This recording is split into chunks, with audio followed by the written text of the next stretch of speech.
Welcome to Japanese Sleep Whispers, your sanctuary for peaceful nights and gentle dreams. Here, you will find calming bedtime stories inspired by the timeless beauty and traditions of Japan. Each story is read slowly in a soothing voice, accompanied by natural sounds such as flowing rivers and the tranquil rhythm of shishi-odoshi. Whether you seek relaxation, relief from stress, or help falling asleep, these tales invite you to drift away into a world of serenity. Imagine quiet temples, moonlit gardens, and the whispering bamboo forests as you listen. If you'd like these soothing stories to be part of your nightly routine, consider subscribing so they're always with you when you need them. Subscribe and let these stories be your nightly ritual of calm and rest. Thank you for being here. May you always find peace in every moment.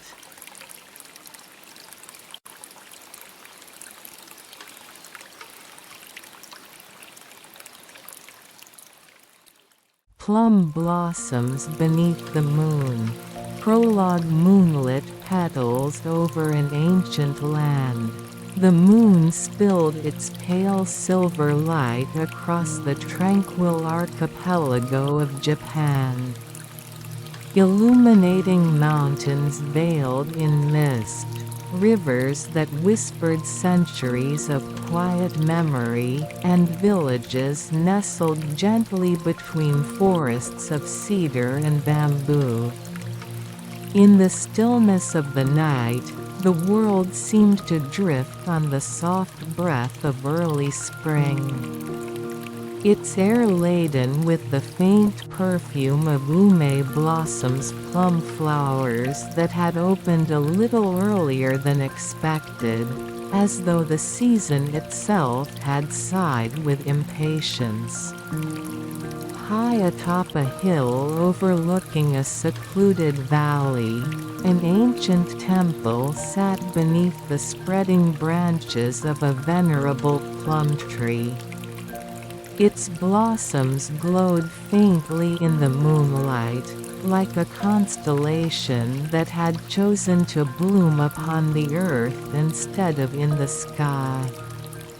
The temple was known as Tsukihana-dera, the Temple of Moonlit Flowers. Generations of monks had tended it, protected it, and prayed within its weathered wooden halls. Each of them believing that the spirits of tranquility, wisdom, and quiet renewal dwelled there. On this particular night, when the moon was nearly full and the wind was gentle, a lone figure climbed the stone steps leading toward the temple's entrance. Her name was Aoi, a storyteller whose gentle voice had lulled countless children and wandering travelers to sleep. She carried with her a small pack filled with parchment, ink, and a lantern whose light flickered softly with every step she took. Aoi had come to Tsukihana-dera seeking something she could not explain, something she felt only in dreams and in the faint ache of longing she carried at the edge of her heart. Every night for a month, she had seen a vision of moonlit plum blossoms drifting downward as if guiding her somewhere. And every morning, she would wake with the same sense that there was a story waiting for her, a story she had not yet learned to tell. As she reached the final step, she paused. The breeze brushed past her cheek, carrying with it the scent of plum blossoms and something deeper, a sense of welcome, of invitation, as though the temple itself were breathing her name. Aoi lifted her lantern, and its light touched the wooden gate. The temple doors slid open with a whisper. And in that gentle sound, the story began. Chapter 1: The Temple of Quiet Dreams.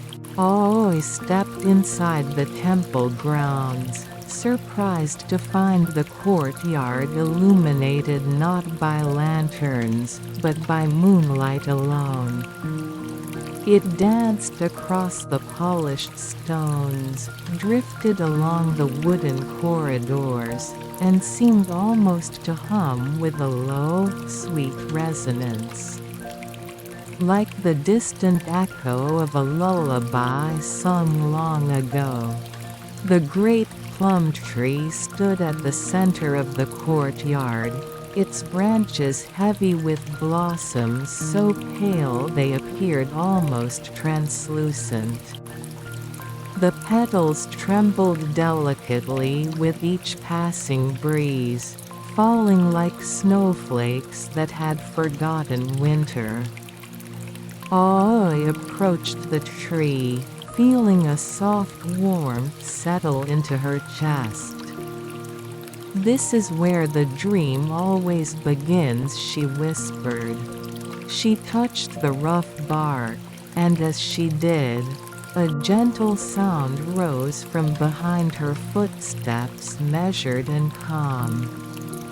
A monk emerged from the shadows, his robes simple yet immaculate, his presence serene. His age was difficult to determine. His eyes carried wisdom older than the stones beneath their feet, yet his movements were graceful, unburdened. "Welcome, storyteller," he said, bowing his head. "We have been expecting you." Aoi blinked. "Expecting me?" "Yes," the monk replied, his smile soft as falling petals. "Every spirit of this temple knew you were coming. This place calls only to those whose hearts are ready to wander between dream and waking." He gestured toward the main hall. "Come. The night is long, and there is much to share before sleep claims you." Aoi followed him, her footsteps quiet upon the ancient wood. The temple interior smelled of cedar, old paper, and incense. A fragrance that seemed to settle into her bones with comforting familiarity, as though she had been here in another life. Inside the hall, cushions were arranged around a low table, where a pot of steaming tea waited. The monk poured her a cup, and the aroma of roasted rice and fresh spring water rose gently. "What is this place?" Aoi asked softly. "Sukihana Dera is a refuge for the wandering heart," the monk replied. "It is a place between worlds, between waking and dreaming, memory and possibility. And tonight, its doors opened for you." Aoi closed her fingers around the teacup. "For me because of the dreams? Because of the story you have yet to tell." The monk's gaze held hers for a moment, warm and steady. "Drink," he said. "Let the night guide you." Aoi took a sip. The warmth spread through her like sunlight beneath her skin. And somewhere deep within the temple, a bell chimed softly. The story deepened, like a dream descending. Chapter 2: The Wind That Remembers. When the tea was finished, the monk led Aoi through the temple's inner corridors. Lanterns hung along the wooden beams, their faint light shimmering like the glow of sleeping fireflies. The atmosphere was quiet, as though the temple itself were holding its breath. Every traveler who arrives here, the monk began, carries a memory they have not yet understood. A memory that seeks its own voice. Aoi tilted her head.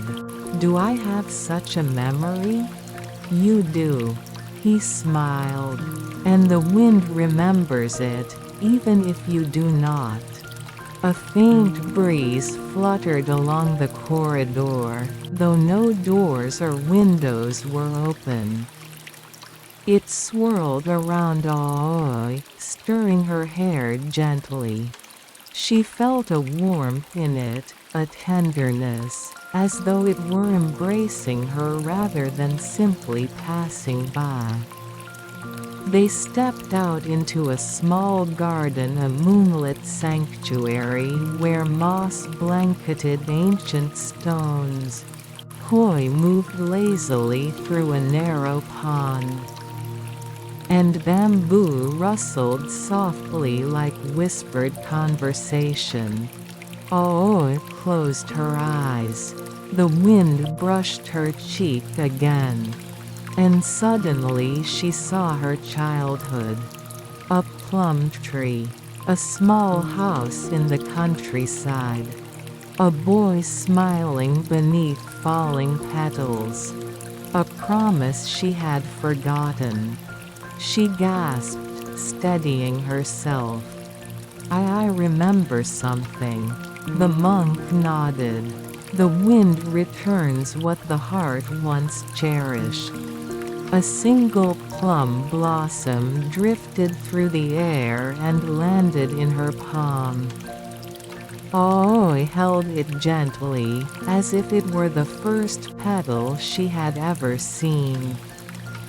Chapter 3: The Boy Beneath the Blossoms. The memory returned slowly, like ink spreading across parchment. Aoi sat beneath a plum tree as a child, her legs tucked beneath her, a small notebook open on her lap. She had always loved stories, writing them, listening to them, dreaming them. Beside her sat a boy named Ren, whose laughter had been the warmest sound of her youth. He was a quiet child in many ways, but his smile could brighten even the grayest afternoon. They had spent countless hours together beneath the plum tree, sharing stories, secrets, and dreams of growing up. But one evening, when the blossoms were falling just like they were now, Ren had whispered something she had forgotten for years. "Someday, oh, if you ever lose your way, follow the plum blossoms. They'll bring you back to where you belong." A promise. A gentle vow between children. A vow the wind had carried all these years, waiting for her to remember. The memory dissolved gently, and Aoi found herself again in the temple garden, a single tear slipping down her cheek. The monk's voice was soft when he spoke. "The boy from your memory, he is part of your story. One that has not ended." Aoi's heart trembled. "Is he here?" The monk did not answer immediately. Instead, he looked toward the moonlit sky. "When the plum blossoms fall," he said, "all things lost find their way home." Aoi held the blossom tighter. She felt the story unfolding around her, quiet, gentle, inevitable. And she knew the night had only just begun. Chapter 4: The Keeper of Forgotten Paths. The night had deepened, yet the air remained warm with the breath of early spring. Aoi walked beside the monk through a corridor that opened to a quiet wooden bridge arching over a narrow stream. Moonlight shimmered across the water's surface, where fallen plum petals drifted like tiny boats embarking on silent journeys. The monk paused at the center of the bridge, his gaze resting gently on the drifting petals. "Aoi," he said, "there is someone you must meet tonight. Someone who watches over the paths we forget, the moments we leave behind." Aoi leaned against the railing, listening to the soft trickle of water beneath them. "Who is it?" she asked. "He is known as the Keeper of Forgotten Paths," the monk replied. "A guardian spirit who dwells between memory and possibility. He guides those who wander too far from their own heart." Aoi exhaled softly. "Is he a ghost?" The monk's laugh was light and warm. "No, not a ghost. Not exactly a god, either. He is a presence. A gentle one. You will see." He gestured for her to follow. They crossed the bridge and entered a small grove behind the temple. Tall bamboo swayed with a faint whispering sound, as though greeting them. In the center of the grove stood a small shrine, no larger than a child's playhouse, its wooden roof draped with moss, its stone base cracked with age. Tiny wind chimes hung from its eaves, chiming softly though the air was still. Aoi felt something stir in her chest, an emotion too subtle to name. "Is he inside? Call to him," the monk said. "Not with words. With your heart." Aoi hesitated. She closed her eyes.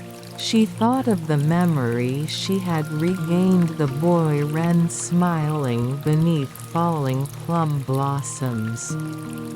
She thought of the dreams that had led her here, the ache of longing she did not understand, and the gentle pull she felt toward this place. She breathed, and the wind chimes began to sing. The bamboo rustled. The moss on the shrine glowed faintly. Then, with a soft shimmer of moonlight, a figure emerged from the shadows beside the shrine. He appeared as a young man, clad in robes that looked woven from mist and moonlight. His hair was long and pale, shimmering faintly like frost-touched silver. His eyes were gentle, impossibly ancient, yet filled with a boyish warmth that made Aoi's breath catch.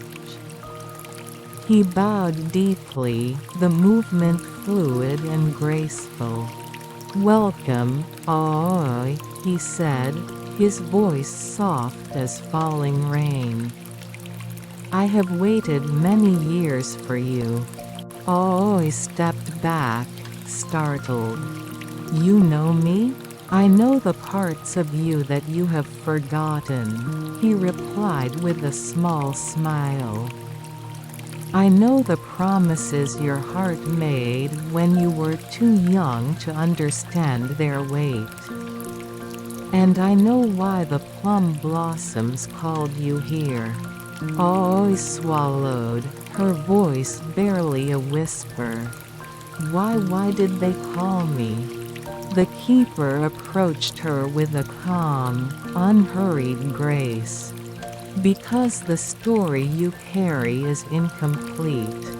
And because a path once lost must be found again before the blossoms fall. He reached out a hand. A single plum petal drifted down from above, landing in his palm. It glowed faintly. This, he said, is your memory. Not as it was, but as it could be. The petal dissolved into a soft light that circled Aoi's fingers like warm smoke. Her heart tightened. What happened to Ren? She asked. The keeper's expression softened, gentle, patient, tinged with sorrow. That, he said, is the path you have not yet walked. A path hidden behind the veil of years, waiting to return to you. He stepped aside and gestured toward the deeper forest, where a narrow trail shimmered faintly under the moonlight. This is the path to what was forgotten, he said. But you cannot walk it alone. Aoi looked to the monk for guidance, but he simply bowed, as if encouraging her onward.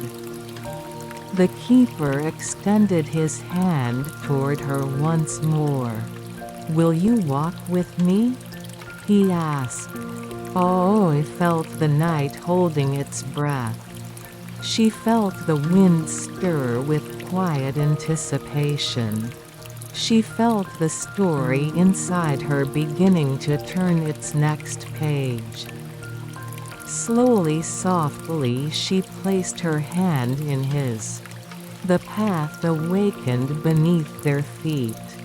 And together, they stepped into the forgotten. Chapter 5: The Path of Unspoken Memories. The forest welcomed them with a hush, as though every leaf and tree knew that a long-lost story was unfolding beneath its moonlit canopy. The path glimmered faintly, lit by petals that seemed to float without falling, each one a small memory suspended in time, lighting the way forward. Aoi walked beside the keeper, her hand still gently held in his. His touch was neither warm nor cold, but carried a softness that reminded her of pages worn smooth by years of turning. Why does this place feel so familiar? Aoi asked quietly. The keeper glanced at her, his pale eyes shimmering like distant stars. Because you have walked this path before. Not with your feet, but with your heart. They moved deeper into the forest. Bamboo rustled overhead, their shadows stretching across the ground like long, delicate fingers.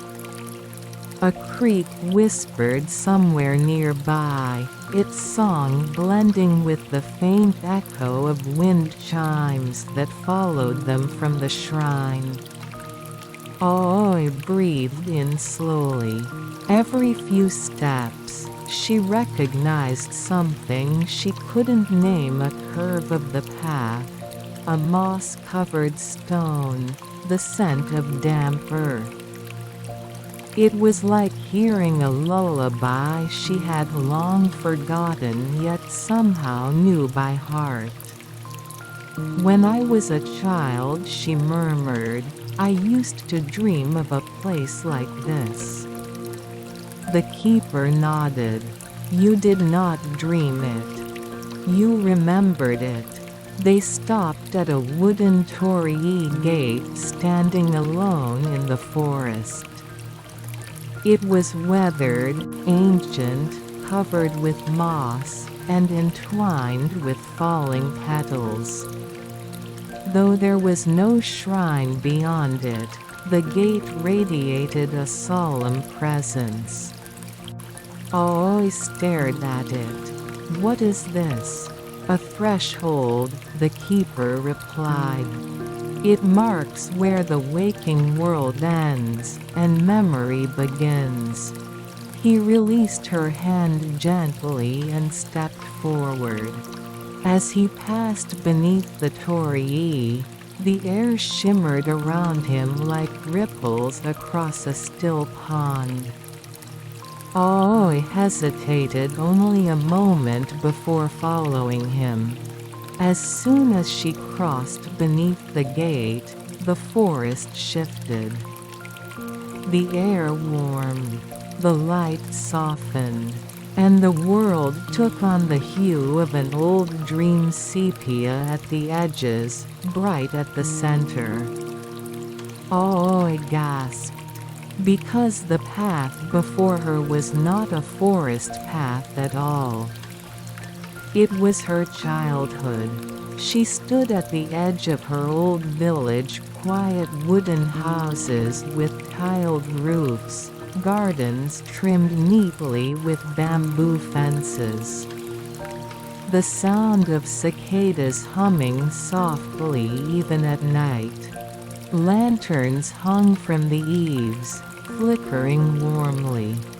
But there was something surreal, dreamlike about it. The lanterns never flickered out.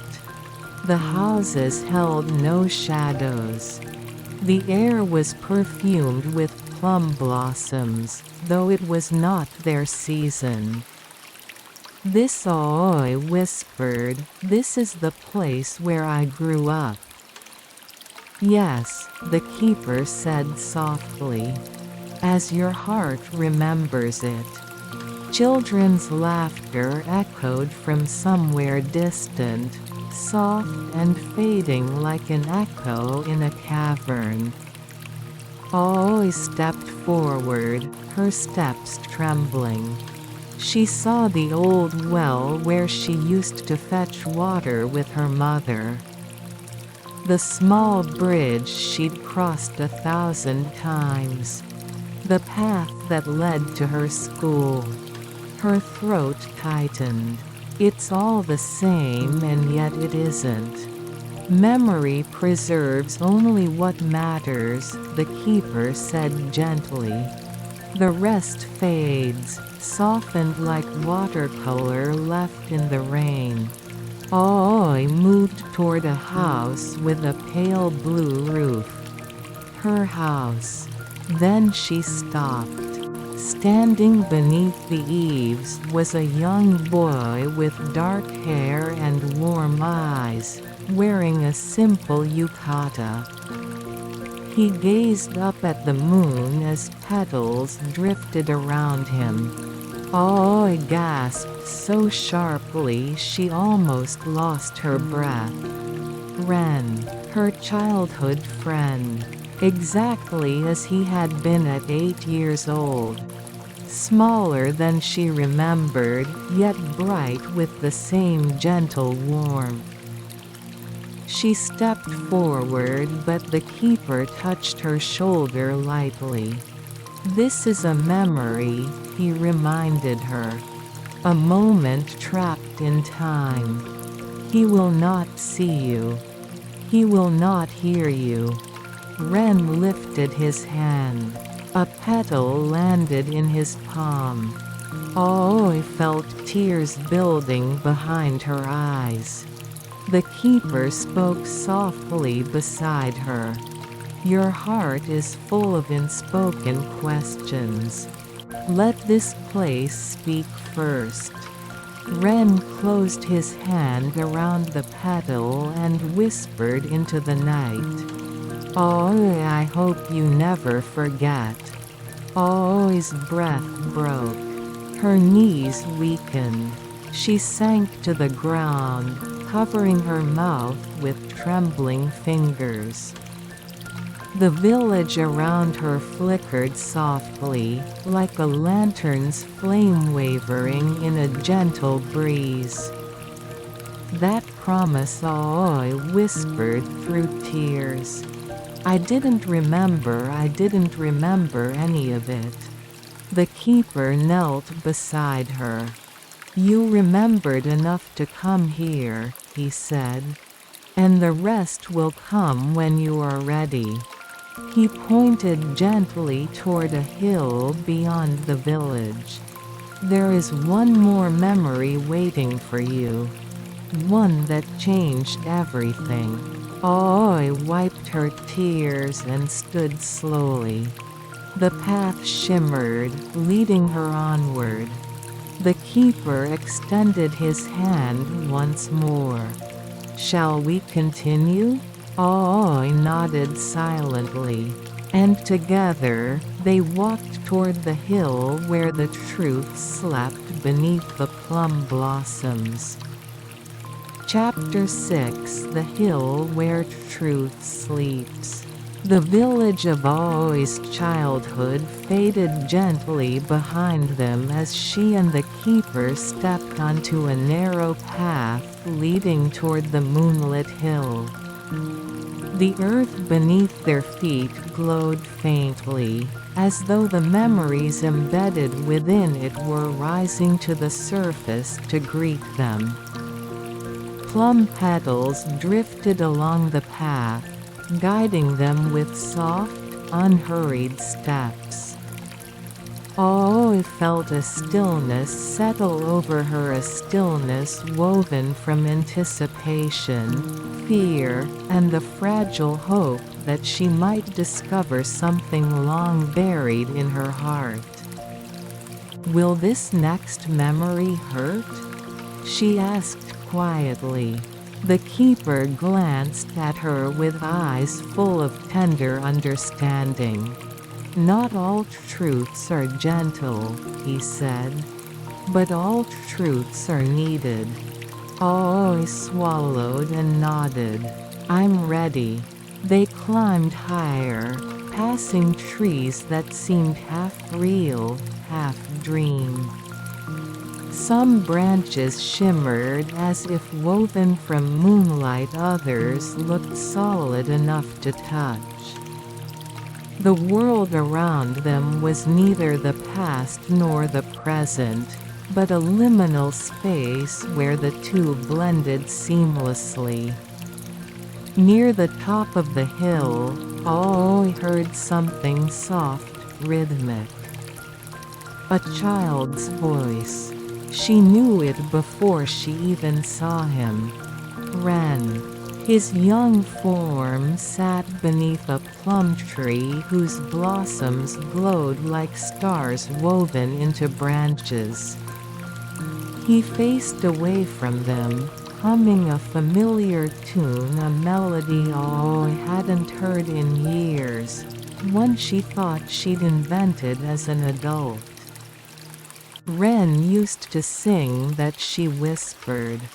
No, the keeper corrected gently. You both did. Aoi's breath caught. A memory stirred.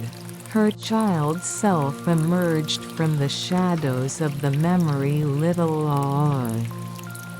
No more than 8 years old, with a ribbon in her hair and a notebook clutched in her small hands. She approached Ren with a bright smile. Aoi felt her heart twist painfully as she watched the two children she once knew herself, and the boy she had forgotten too soon. Little Aoi sat beside Ren. The two looked out over the village, the plum blossoms falling around them like soft snow. Ren, the child always said, "Do you think grown-ups forget important things?" Ren shrugged, thoughtful. "Maybe. But I won't forget you." Aoi felt tears sting her eyes, but she forced herself to watch. Ren hesitated, then reached into his sleeve. He pulled out a small cloth pouch tied with a faded red string. Carefully, he placed it in little Aoi's hands. "What is it?" she asked.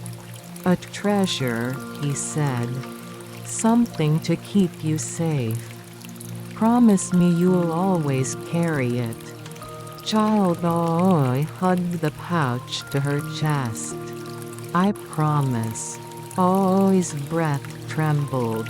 She remembered no such pouch.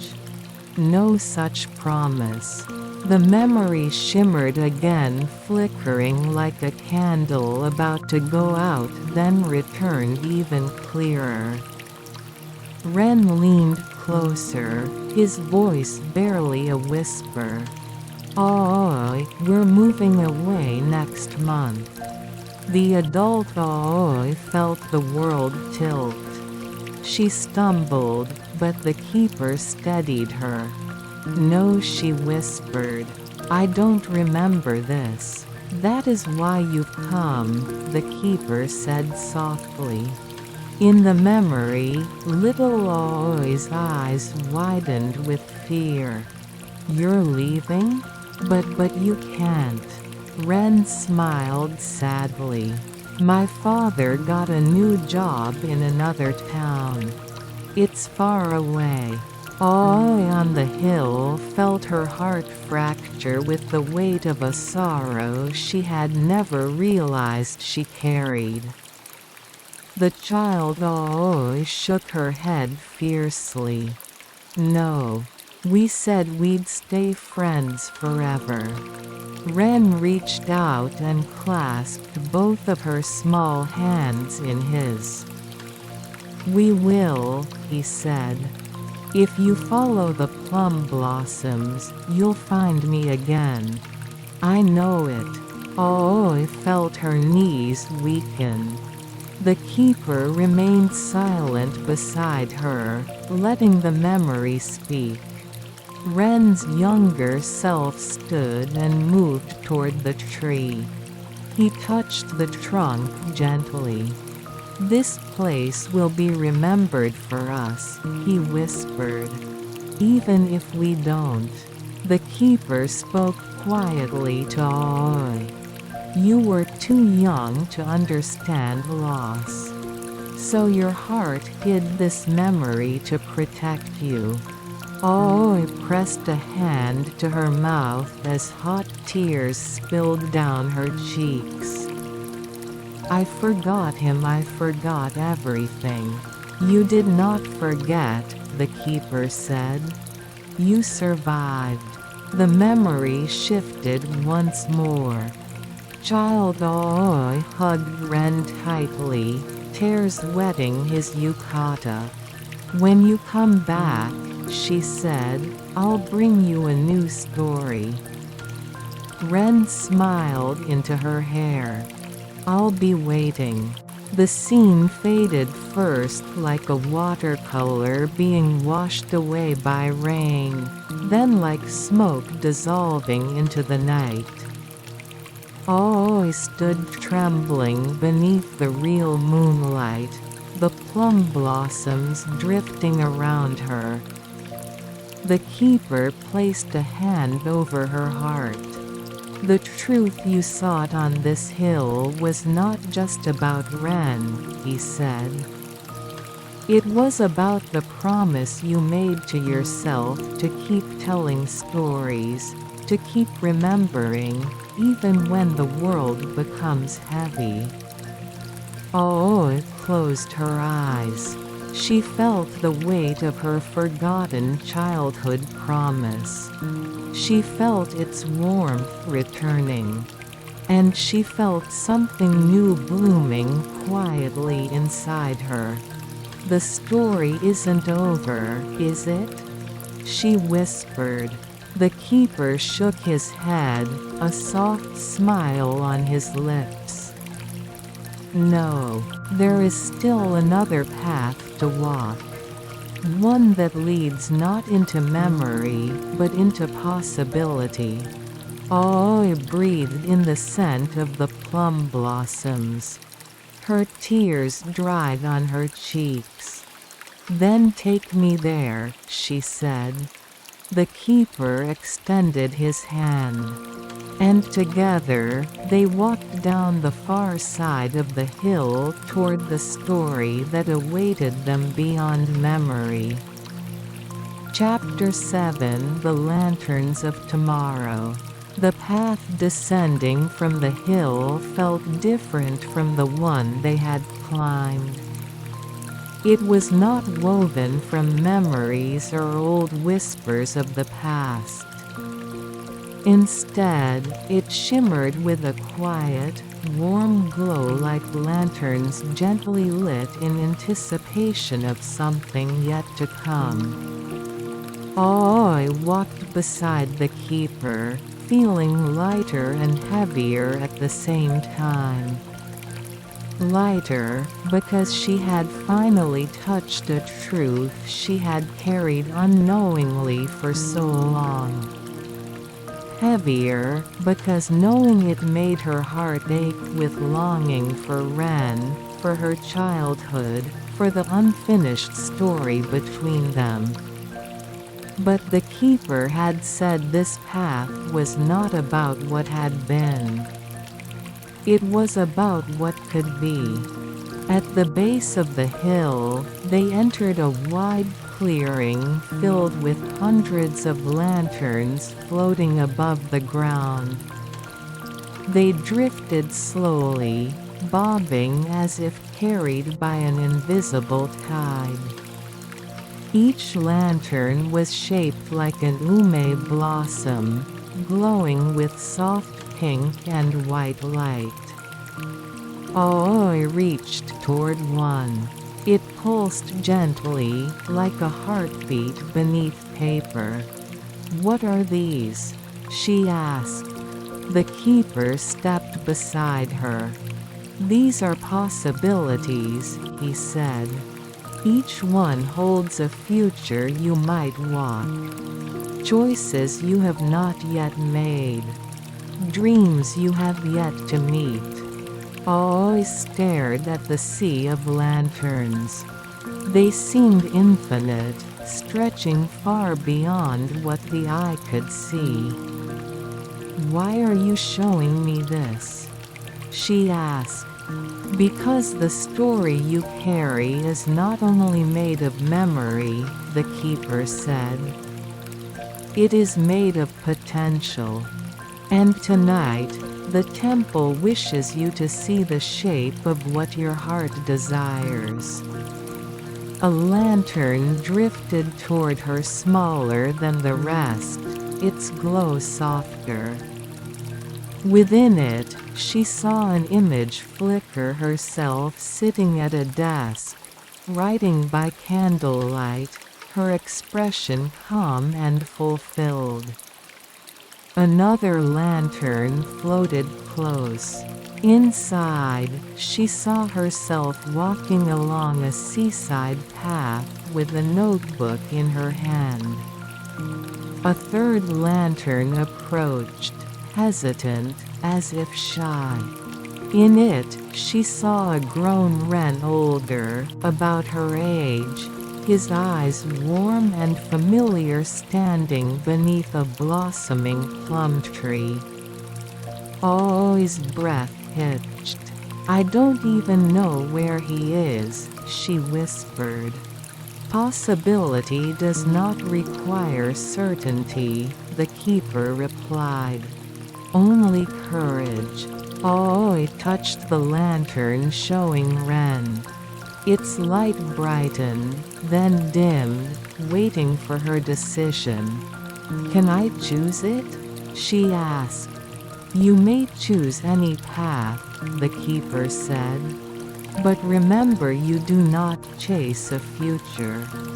You walk toward it, step by step, choice by choice." Aoi lowered her hand. I'm afraid," she admitted. "What if I choose wrong? What if that future isn't real?" The keeper's expression softened.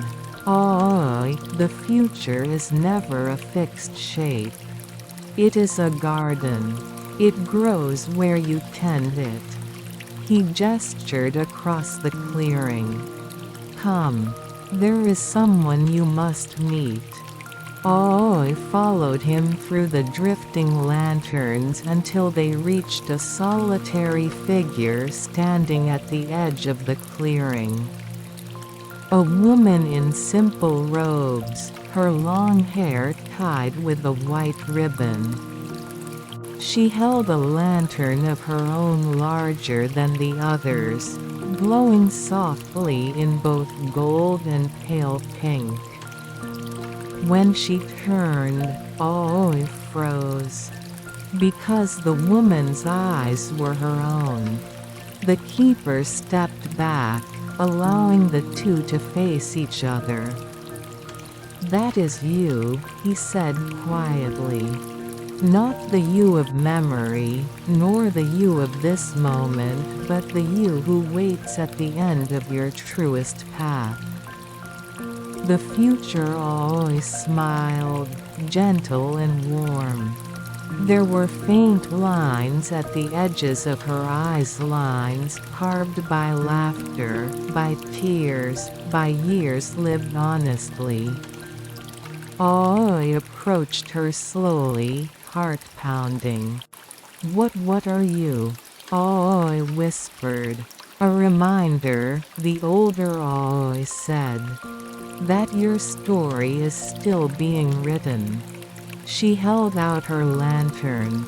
Inside it, Aoi saw images shifting her writing stories, traveling through towns and villages, meeting new friends, and a faint shape of Ren appearing in several of them, not always close, not always clear, but present, woven like a soft thread through the fabric of her days. "You've been afraid of forgetting," the older always said. "Afraid of losing the things that matter." Always swallowed. "Yes, I have." The older version of herself reached out and touched her cheek. "You won't," she said. "Not anymore. Because now you remember the path home." Aoi felt warmth spread through her chest, gentle, steady, glowing. The older Aoi stepped back. "When you wake from this night, the world will still be waiting. Ren will still be somewhere in it. And your stories will still be yours to write." Her form shimmered faintly, like a lantern's flame flickering in a gentle wind. Aoi's eyes widened. "Wait, don't go yet." But the lanterns surrounding them rose into the air all at once, swirling like a galaxy lifting toward the sky. Light filled the clearing, soft and blinding. Aoi reached out toward her future self. "I'm not ready." A voice echoed, not from the older Aoi, not from the keeper, but from within her own heart. "You are." The world dissolved into white petals. And Chapter 7 came to a quiet, glowing close. Chapter 8, The Dawn Within the Dream. Light faded slowly, dissolving like mist warmed by morning sun. Aoi felt herself drifting, not waking, not sleeping, floating gently in a place where silence held the softness of a lullaby. The lanterns were gone. The future self was gone. Even the keeper's steady presence seemed distant, like a voice heard from another room. A feather-light breeze brushed her cheek. When the world settled, Aoi found herself standing once more beneath the ancient plum tree of Tsukihana-dera. The same one she had first encountered upon arriving at the temple. Its blossoms glowed faintly in the moonlight, and the night air carried the scent of spring rain about to fall. But something was different. The world felt warmer, closer, alive with quiet expectation. The keeper stood beside her again, as if he had never left, his expression patient and unreadable. "You did well," he said softly. Aoi shook her head. Her voice trembled. "I don't feel like I did anything." "You remembered," the keeper replied. "And you felt. Those are the strongest steps a heart can take." Aoi wrapped her arms around herself. Was that really me? That future? It was one possibility, he said. One shaped by your longing and your courage. A quiet moment passed. The petals drifted lazily, glowing like tiny floating moons. "What happens now?" Aoi asked. "Do I go back? Do I wake up?" "In time," the keeper said. "But not yet. There is one more truth you must see." A soft chime rang through the courtyard. Aoi turned. On the stone steps of the temple, a figure was waiting. A silhouette. Human. Still. Her breath caught. She felt it before she understood it, a pulse, a tug, a deep recognition echoing from somewhere long forgotten. The moon slid from behind a cloud, illuminating the figure. A young man stood there, his posture uncertain, his eyes wide with something between wonder and disbelief. A travel bag hung at his side. Plum petals clung to his dark hair as though they had followed him up the mountain. Aoi felt her world tilt. Because she knew those eyes. Older, deeper, but unmistakable. "Ren," she whispered. The keeper stepped back, but Aoi barely noticed. Her gaze was locked on the young man standing at the top of the temple steps, breathless and speechless, as if he too had walked through 1,000 dreams to get here. Ren took a hesitant step forward. "Oh," his voice trembled with the same disbelief she felt in her chest. "Is it really you?" Aoi stood frozen, her hands trembling. How are you here? How did you find this place?" Ren swallowed, struggling for words. "I don't know," he said. "I was traveling between towns. I stopped at an inn and fell asleep. And in my dream, I saw plum blossoms falling. I followed them. I kept following them, and they led me here." His heartbeat thundered. The keeper smiled quietly behind her. Some stories, he said gently, walk toward each other. Ren took another step down the stairs. I didn't think I never thought I'd see you again, he said. But I kept remembering that promise we made. Even when it hurt. Even when it didn't make sense anymore.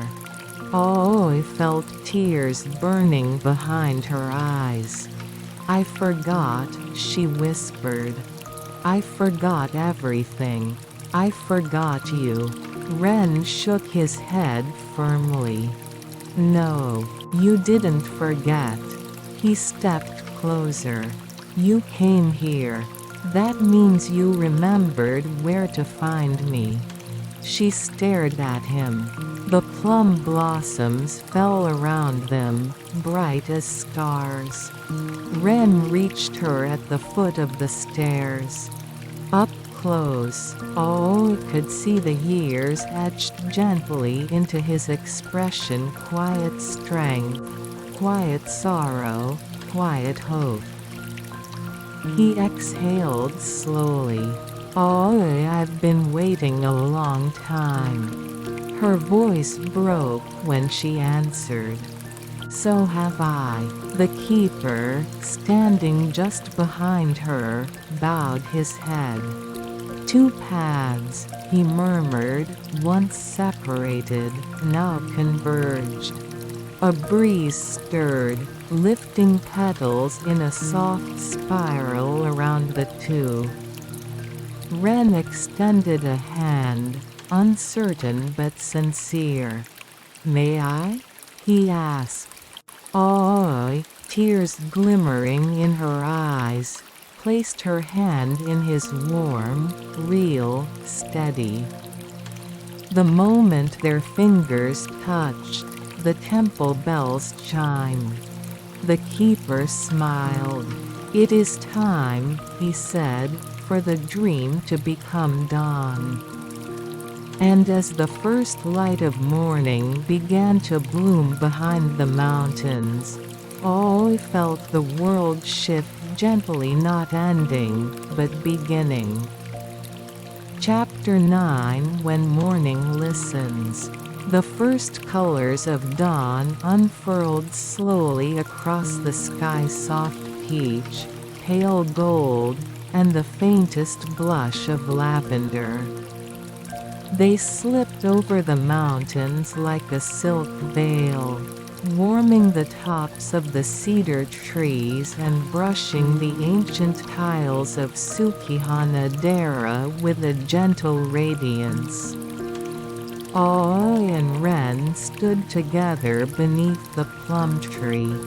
Their hands still joined, as though afraid that letting go might scatter the fragile moment like petals in the wind. Ren glanced at the horizon, then at his eyes filled with a quiet wonder. I didn't think dawn could look different just because someone stood beside me, he said softly. I felt warmth bloom in her chest, surprised, delicate. It feels new, she murmured. Like I've never seen morning before. The keeper approached them, his footsteps soundless on the temple stones. Dawn's first light passed through him in faint ripples, illuminating the threads of moonlit silver in his hair. This is the morning that listens, he said. The first morning shaped by the truth you have embraced. I looked around. The world felt clearer, colors brighter, shadows softer, sounds richer. The breeze carried both the scent of plum and the faint fragrance of tea brewing in some distant corner of the temple. It felt like waking for the first time. The monk who had welcomed Aoi on her arrival stepped from the temple hall, his expression serene as he bowed to Ren. "You have traveled far to reach this place," he said. "Few walk paths guided only by dreams." Ren rubbed the back of his neck, embarrassed. "I just followed something I couldn't explain." "Some call it fate," the monk replied. "But we prefer to call it listening." Aoi tilted her head. "Listening?" The monk nodded. "Dreams speak softly. Most people never pause long enough to hear them. But the two of you did." Ren looked at Aoi, his expression gentle. "Maybe we were both being pulled here," he said. "By the same memory." Aoi felt the keeper's gaze on her, calm, encouraging, patient. "You have stood at the threshold of memory," he said. "Now, the next step is the waking world." Aoi tightened her grip on Ren's hand. "What happens when we leave the temple?" she asked quietly. "Will we forget again all of this?" The keeper's smile was soft, like the first light catching the edge of a petal. "No," he said. "You will remember. Because you are no longer running from the past." Ren exhaled, relief loosening the tension in his shoulders. The monk stepped closer and placed something in Aoi's hand. A small cloth pouch. Faded red string. The very one from her memory. Aoi's breath caught. "Where did you find this?" "The temple has always held what was lost," the monk said. "Now it wishes to return it to you." She opened the pouch with trembling fingers. Inside lay a single dried plum blossom, perfectly preserved, its pale petals intact despite the years. Beside it rested a smooth, round stone tied with a thinner thread of gold, slightly warm to the touch. Ren's eyes widened. "I gave you that stone," he whispered. "You said it looked like a little moon." Aoi smiled through the emotion rising in her chest. "And you said plum blossoms would help me find my way back."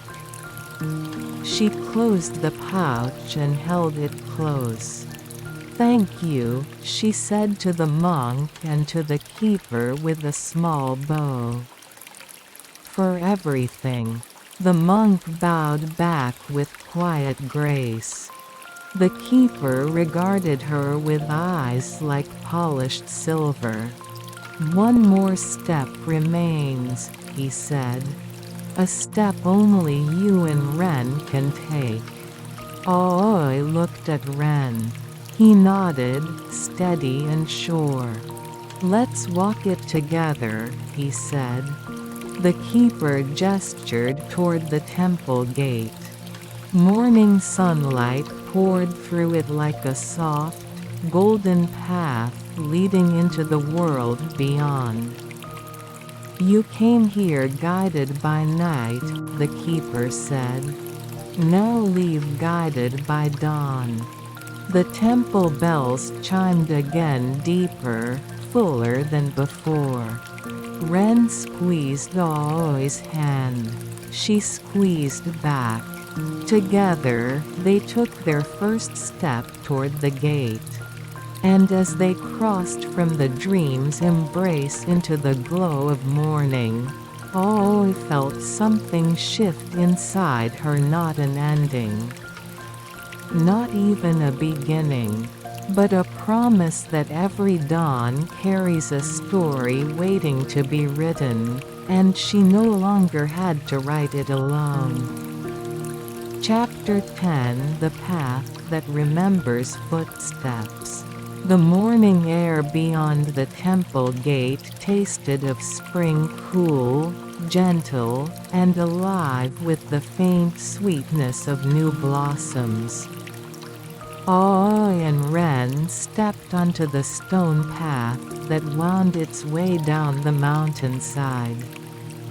Each footfall stirred soft echoes, as if the land itself remembered every traveler who had walked it in search of something forgotten. Birdsong drifted from the branches overhead. The mountains stretched in serene silhouettes, their ridge lines brushed by dawn's pale gold. A breeze rustled through the cedars, carrying threads of sound from a distant village. A shutter opening, a pot set to boil, a dog greeting the morning with a sleepy bark. Aoi breathed it all in. "Everything feels clearer than before," she said softly. Ren nodded, adjusting the strap of his travel bag. "It's like waking up twice," he said. "Once from sleep, and once from everything we didn't know we'd forgotten." They walked side by side, their steps unhurried. Far above them, the bells of Sukihana-dera rang once more, long and resonant, the sound rolling over the slopes like a gentle wave. Aoi paused to listen, her gaze drifting upward. "Do you think we'll ever return there?" she asked. Ren followed her gaze. "Maybe. But I don't think the temple is a place you find by trying to." Aoi smiled faintly. "It finds you instead." "Yeah," he said. "When it decides you're ready." They continued down the path, the sunlight slowly warming their backs. As they rounded a bend, the forest thinned, opening into a clearing sprinkled with wildflowers. Small white petals danced in the breezewood anemones, trembling like tiny lanterns. Ren stopped suddenly. "Oi!" His tone shifted, curious, almost surprised. She turned to him. "What is it?" Ren pointed toward the ground. There, half buried among moss and petals, lay a smooth stone. Round, pale, familiar in shape. Aoi crouched and brushed dirt from its surface. "It looks like she began." "A moon," Ren finished. Aoi looked up at him, startled by the synchronicity. The stone in her palm glowed faintly where the sunlight touched it. "Maybe someone else walked this path with the same wish we had," she said. Ren shook his head gently. "Or maybe," he said, "some memories return in pieces, so we can rediscover them together." Aoi slipped the stone into her pouch beside the dried blossom. As she tied the string closed, she noticed something. Her hands were steady. The trembling that had once accompanied every question, every doubt, every search for a forgotten promise was gone. Ren seemed to notice this, too. He gave her a warm, knowing smile. "Your heart looks lighter," he said. Aoi laughed under her breath. "So does yours." They continued walking until the scent of blooming fields filled the air. Down the slope, the roofs of a village came into view, smoke curling from early hearth fires, the glint of river water. The distant figure of a farmer leading an ox into the terraces. Aoi slowed. "Ren," she said hesitantly. "What do we do now? Where do we go?" Ren took a moment to think, genuine thought, not searching for the right answer, but for the one that felt true. "We don't have to know everything today," he said at last. "We just need to keep choosing the next step. Together." Aoi felt something settle comfortably inside her chest, like a lantern being placed gently back into its rightful place. "Together," she echoed. They resumed the path down to the village. For a long while, they didn't speak. The silence between them was soft, not the silence of distance, but of familiarity. A silence that held space, warmth, and the promise of an unwritten story. As they reached the foot of the mountain, the sky had brightened completely. Morning lay open before them, wide, welcoming, clear. Ren looked at Aoi. "You ready?" She tightened her fingers around the pouch and nodded. "Yes." And so they stepped off the mountain path, carrying the memory of moonlit blossoms within. Them not as a dream fading with dawn, but as a compass guiding every step that would follow. Chapter 11, Where Riverways Carry Memories. The path from the mountain led Aoi and Ren into a valley embraced by soft hills and shimmering fields. Morning sunlight rested gently on the earth, bathing the landscape in a warm, golden hush. The sound of a flowing river guided their steps, growing clearer with each breath of wind that passed through the grasses. Soon, they reached the water's edge. The river wound peacefully through the valley, wide, slow, and reflective as polished glass. Willow branches touched the surface like delicate brushes, and each touch sent ripples drifting outward in graceful arcs. Aoi knelt by the bank and dipped her fingers into the water. It was cool, almost cold, yet welcoming. Ren stepped beside her, gazing at their reflections wavering softly in the current. "We look different," he murmured. Aoi tilted her head. "Older?" "No," Ren said. "Clearer." Their reflections shimmered, not perfectly still, but steady like two lantern flames shielded by gentle hands. Aoi cupped a bit of water and let it fall back into the river. "Something is calming about this place," she said. "It feels like the river knows our story." Ren chuckled. "Do rivers listen too?" She smiled, considering it. "Maybe everything does, if the heart is quiet enough." They followed the river bank, letting the gentle murmur guide them. The valley slowly opened up, revealing terraced rice fields, small thatched homes, and villagers beginning their day with the soft rhythm of lived routine.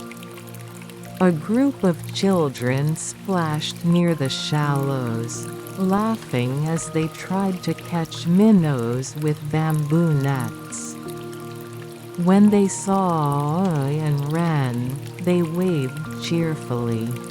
"Travelers," one of them shouted, "are you here for the festival?" Ren blinked. "Festival?" The children exchanged excited looks. The eldest girl stepped forward. "The Plum Moon Festival," she said proudly. "It's tonight." Aoi and Ren shared a glance, one filled with quiet, surprised recognition. Plum moon. The same phrase from old memories. The same promise they had once made. Aoi stepped closer, her voice gentle. "What happens during the festival?" The girl's eyes sparkled. "There are lantern boats on the river," she said. "People write wishes on paper and send them downstream. The lanterns carry them to the old bridge, and it's said the moon reads them." Aoi felt her breath catch. Ren looked at her with a slow, understanding smile. "It sounds familiar, doesn't it?" he murmured. Aoi nodded, as if a thread from long ago tugged softly at the edge of her heart. The children scampered off, leaving behind a swirl of laughter like wind chimes. Aoi and Ren continued walking, absorbing the village's gentle rhythm. Farmers tended young shoots, shopkeepers swept the front of their stores, and elders conversed over steaming cups of tea. Eventually, they reached a small tea house overlooking the river.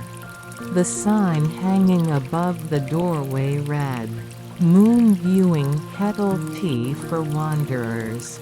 Ren chuckled. "That sounds like fate." Aoi smiled. "Or a very tempting coincidence." Inside, the tea house was warm and fragrant. Strands of dried herbs hung from the ceiling beams, and sunlight poured through paper windows in soft, luminous squares. An elderly woman approached them with a welcoming smile. "Travelers, are you?" she asked. "Please, sit. Morning tea tastes better when shared." Ren and Aoi exchanged a grateful glance and settled at a low table near the window. The woman brewed tea with unhurried grace, her hands steady despite her age. When she poured it into their cups, a delicate scent of plum blossoms rose with the steam. Aoi felt her chest tighten gently. "This tea," she whispered. The woman nodded knowingly. "Plum blossom tea. For clarity of heart." Aoi lifted the cup to her lips. The taste was soft, subtle, slightly sweet, with a warmth that spread slowly through her chest. Ren took a thoughtful sip. "It reminds me of something." "Memories often follow their fragrance," the woman said with a smile. Aoi watched the river outside, where sunlight danced on the surface. "Do many people attend the festival?" she asked. "Oh yes," the woman replied. Everyone in the valley comes to send their wishes. Some write for the future, some for the past. A few write for someone they hope to meet again. Aoi's gaze lowered to her hands, resting quietly on the table. Ren touched the edge of her cup with a soft nudge. "We could go," he said. "Not because we have to. But because maybe our story has been waiting for this next page." Aoi looked up, her eyes meeting his. Though neither spoke the word aloud, both felt it gently unfolding. "Yes." The elderly woman refilled their cups with a smile that felt almost like a blessing.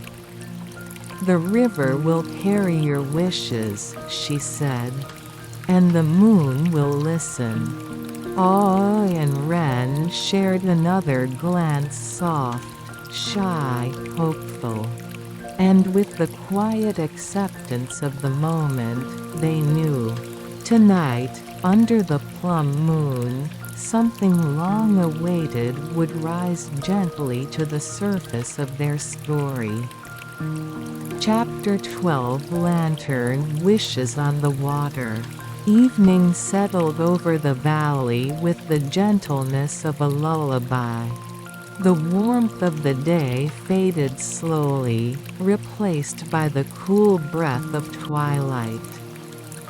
Aoi and Ren walked through the village streets, which had transformed into a tapestry of soft lights and drifting fragrances.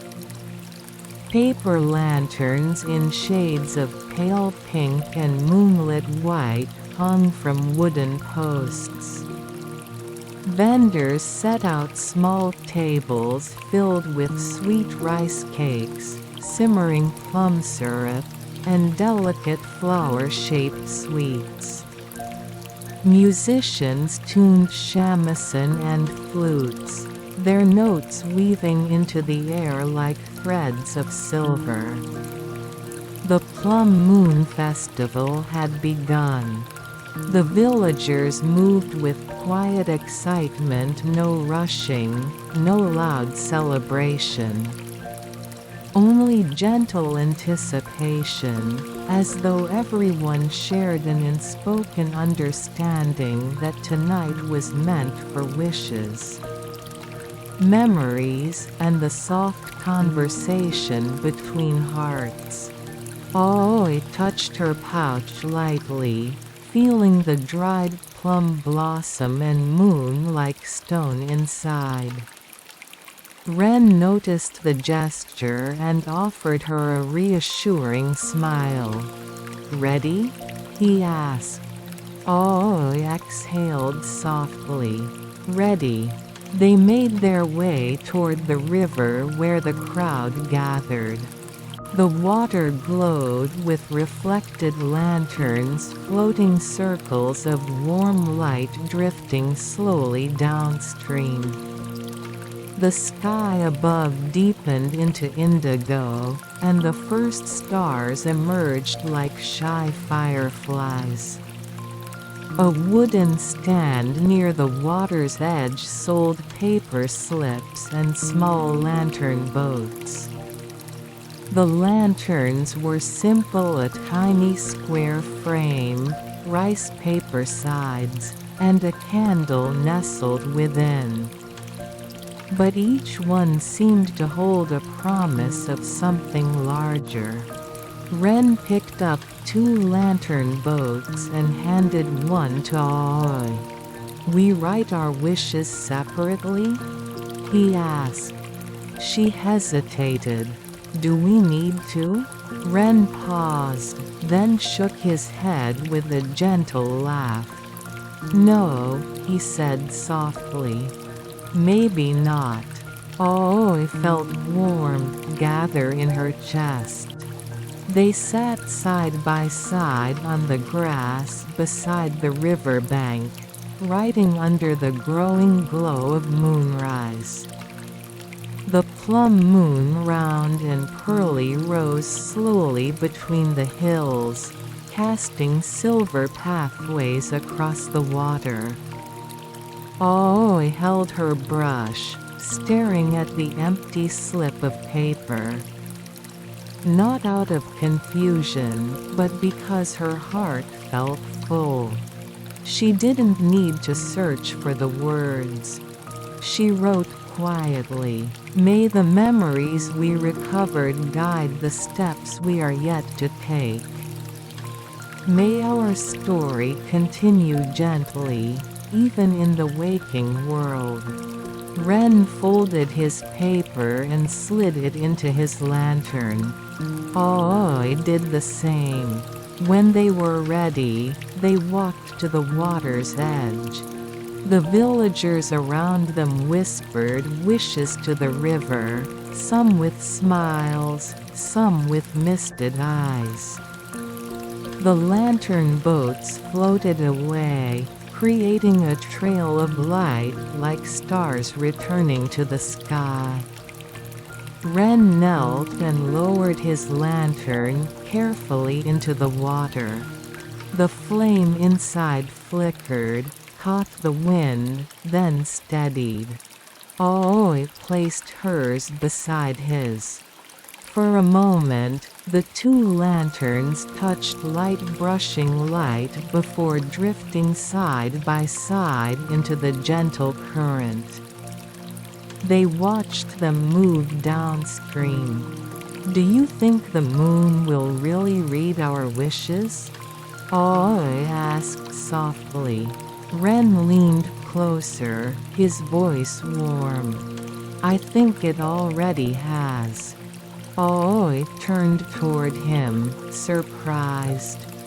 "What do you mean?" Ren looked at the river, his expression thoughtful. "Some things we wish for we're already holding. Even if we don't realize it until later." Aoi's breath caught quietly in her throat. The plum moon cast a pale glow over Ren's face, soft, gentle, familiar in a way that stirred something warm deep in her memory. "Aoi," he said, voice barely louder than the river's whisper. "That day we made our childhood promise. I said I'd find you again someday." Aoi nodded. "And I promised that I wouldn't forget you," she added. Ren smiled gently. "Well, here we are." Aoi looked down at the drifting lanterns.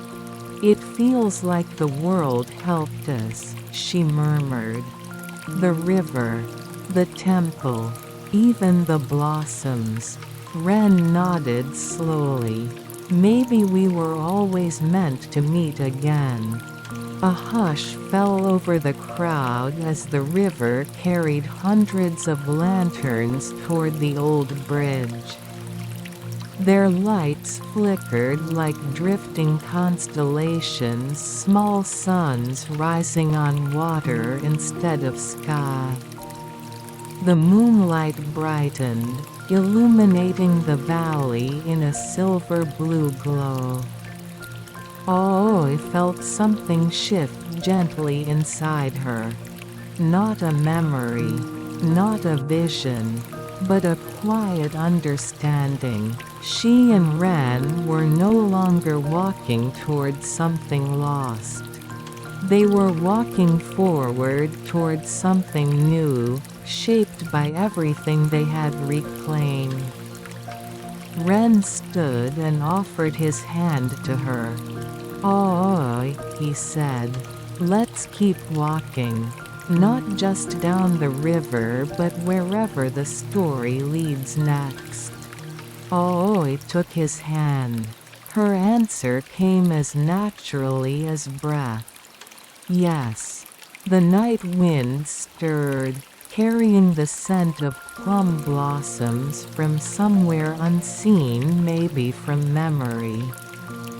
Maybe from the mountain, or maybe from a place where dream and waking world touched. And beneath the plum moon, with lantern light drifting softly across the river, all felt the future open gently before them. Chapter 13 echoes between stardust and dream. Night had settled fully over the valley, wrapping the world in a velvet hush. The plum moon remained high above, glowing with a gentle brilliance that made the river shimmer like a path of liquid silver. Lanterns continued their slow journey downstream, drifting in clusters or alone, carrying whispered wishes into the quiet dark. Aoi and Ren walked away from the festival toward a quieter part of the river bank. Behind them, the soft music of flutes and shamisen mingled with laughter and murmured conversations. Ahead was only moonlight, the rustle of grasses, and the faint hum of the nighttime earth. Aoi took a long breath, letting the cool air settle calmly in her chest. "It feels unreal," she said. "As if I'm still inside a dream but awake at the same time." Ren nodded, stuffing his hands into his sleeves against the chill. "I felt that way at the temple too," he said. "That sense that time wasn't moving forward or backward, just holding us." They walked slowly, letting the night guide them. The river bank widened into a small open field covered in tiny white flowers that glowed faintly under the moonlight. Aoi brushed a finger across one of the petals. "Moonflowers," she whispered. "They only bloom on nights like this." Ren crouched to look at them more closely. "It's like they're listening to the moon." Aoi smiled. "You say that as if the moon really does listen." Ren straightened, looking at her with a quiet sincerity. "Don't you think it does? If the temple listens. If the river listens. If our memories listened to us long enough to find their way back, then maybe the moon listens too." Aoi felt her heart stir at his words. She sat down among the moonflowers, the petals brushing gently against her hands. The air was cool, but peaceful, filled with a sense that the world was watching over them with patient affection. Ren sat beside her, the grass whispering beneath him. For a while, they said nothing. The quietness between them was deep and comfortable, like resting on a soft futon after a long journey. Finally, Aoi broke the silence. "Ren," she began softly, "do you remember the story we used to tell each other? About the two stars who lost each other in the sky?"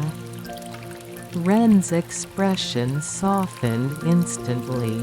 "I do," he replied. "You said they were always moving but never in the same direction. And that one night each year, they could meet." Aoi nodded, folding her hands in her lap.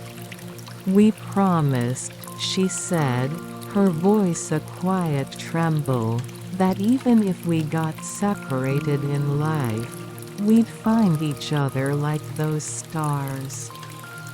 Ren looked at her with a tenderness that made the night feel warmer. "And we did," he said quietly. "Maybe not the way we imagined as children, but we did." Aoi felt her throat tighten, not with sadness, but with something full and bright.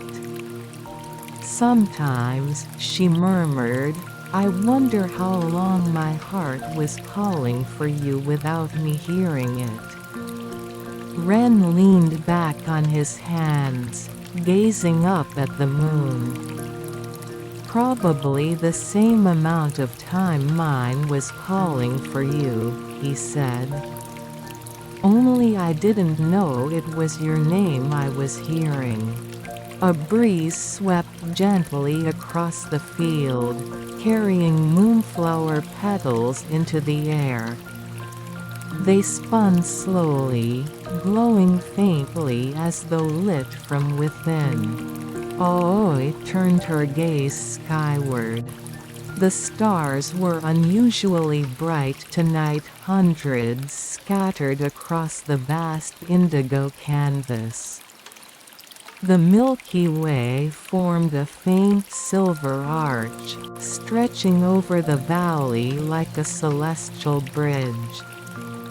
"Ren," she said, "do you ever feel like we're still inside the story we started as children?" Ren followed her gaze. "I think," he said slowly, "we just turned a page." Aoi smiled softly. Ren lay down on the grass, hands folded behind his head. After a moment, he patted the spot beside him. "Lie down," he said. "You'll see the stars better this way." Aoi hesitated briefly, then lay down beside him. The sky spread endlessly above them, vast and serene. For a long moment, they simply breathed together. Ren's voice came quietly. "Oh, can I ask you something?" "Of course." "When you saw me when you remembered me, did it scare you?" Aoi turned her head to look at him. His eyes reflected starlight, gentle but uncertain. "Yes," she admitted softly. "But the fear wasn't about you. It was about me, about whether I deserved to find what I'd lost." Ren shifted, turning slightly toward her. "Oh," he said with a quiet firmness, "you never lost anything because you did something wrong. And you don't have to deserve anything. You just have to live it." A warmth spread through her chest, slow and steady, like water filling a dry well. "Then can I ask you something too?" Aoi whispered. Ren nodded. "When you followed the plum blossoms in your dream, weren't you afraid it might lead you nowhere?" Ren gave a small, wistful smile. "I was," he confessed. "But I walked anyway. Because sometimes not walking is scarier." Aoi closed her eyes briefly, letting the truth of his words settle gently around her. When she opened them again, she found Ren watching her. And the night felt very still. "Oh," he said, barely above a breath, "I'm here. Not because of a dream. Not because of fate. I'm here because I want to walk wherever your steps lead next." Her heart answered before her voice could. She laced her fingers with his. Under the plum moon, beneath a sky full of listening stars, amid a field of glowing flowers. Two childhood promises forgotten, scattered, wandered slowly, quietly found their way home. Chapter 14: The Bridge Where Wishes Gather. The plum moon climbed higher, its soft glow spreading like quiet silk across the valley. Aoi and Ren rose from the field of moonflowers and resumed their walk along the gently curving river bank. The sound of water deepened as they approached the old bridge. The villagers had spoken of an arched structure of darkened wood, worn smooth by generations of hands. Lantern boats drifted toward it in growing numbers, their warm lights shimmering on the water like floating constellations.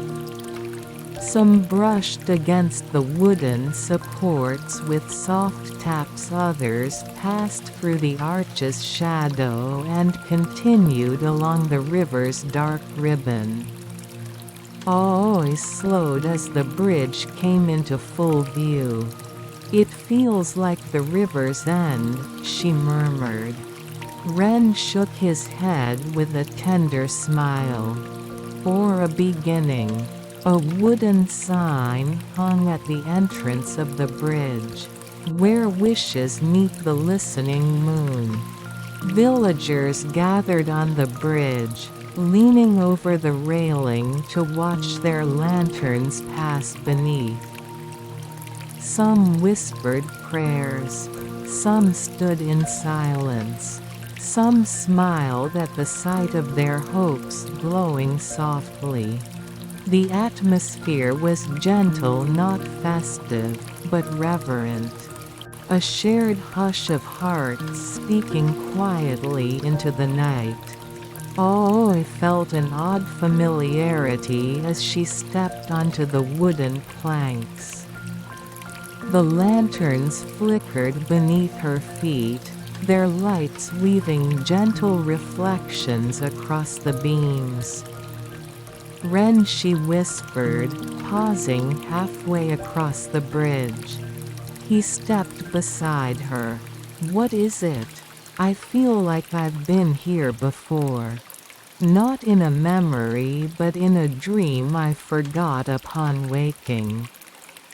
Ren rested his elbows on the railing, gazing down at the drifting lights. "Maybe our dreams brought us here long before our feet did." Aoi ran a hand along the worn wood. It was warmer than she expected, as if holding the breath of 1,000 wishes. On the far side of the bridge, a small pavilion stood, a simple structure with a roof shaped like a folded crane's wings. Inside was an altar with wooden plaques, each etched with short handwritten prayers. Ren stepped toward it, reading a few. "For my child to grow healthy, for peace in our home, for the courage to pursue a long dream." Aoi's eyes softened. "They're all so gentle." Ren nodded. "Everyone is asking for something small, but meaningful."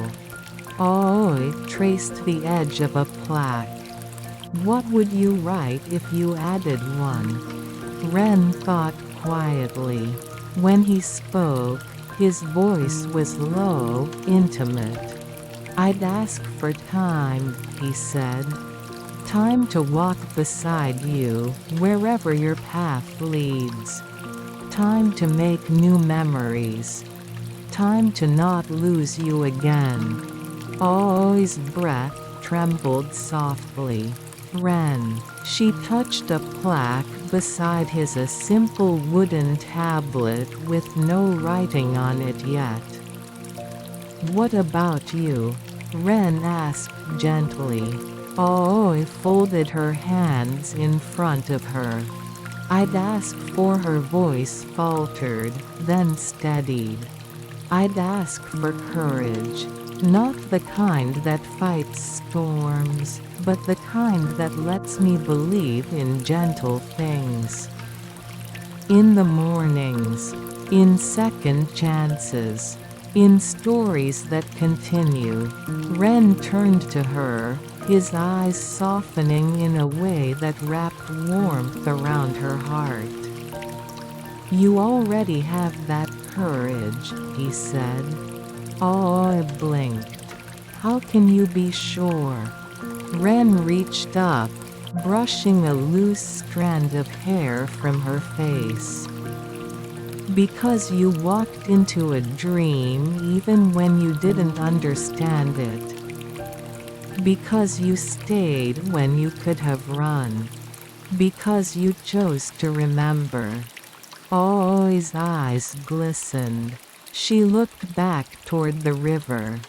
The two lanterns they had released earlier were drifting closer to the bridge, side by side, their flames steady in the moon's glow. Ren noticed them too. Look, he whispered.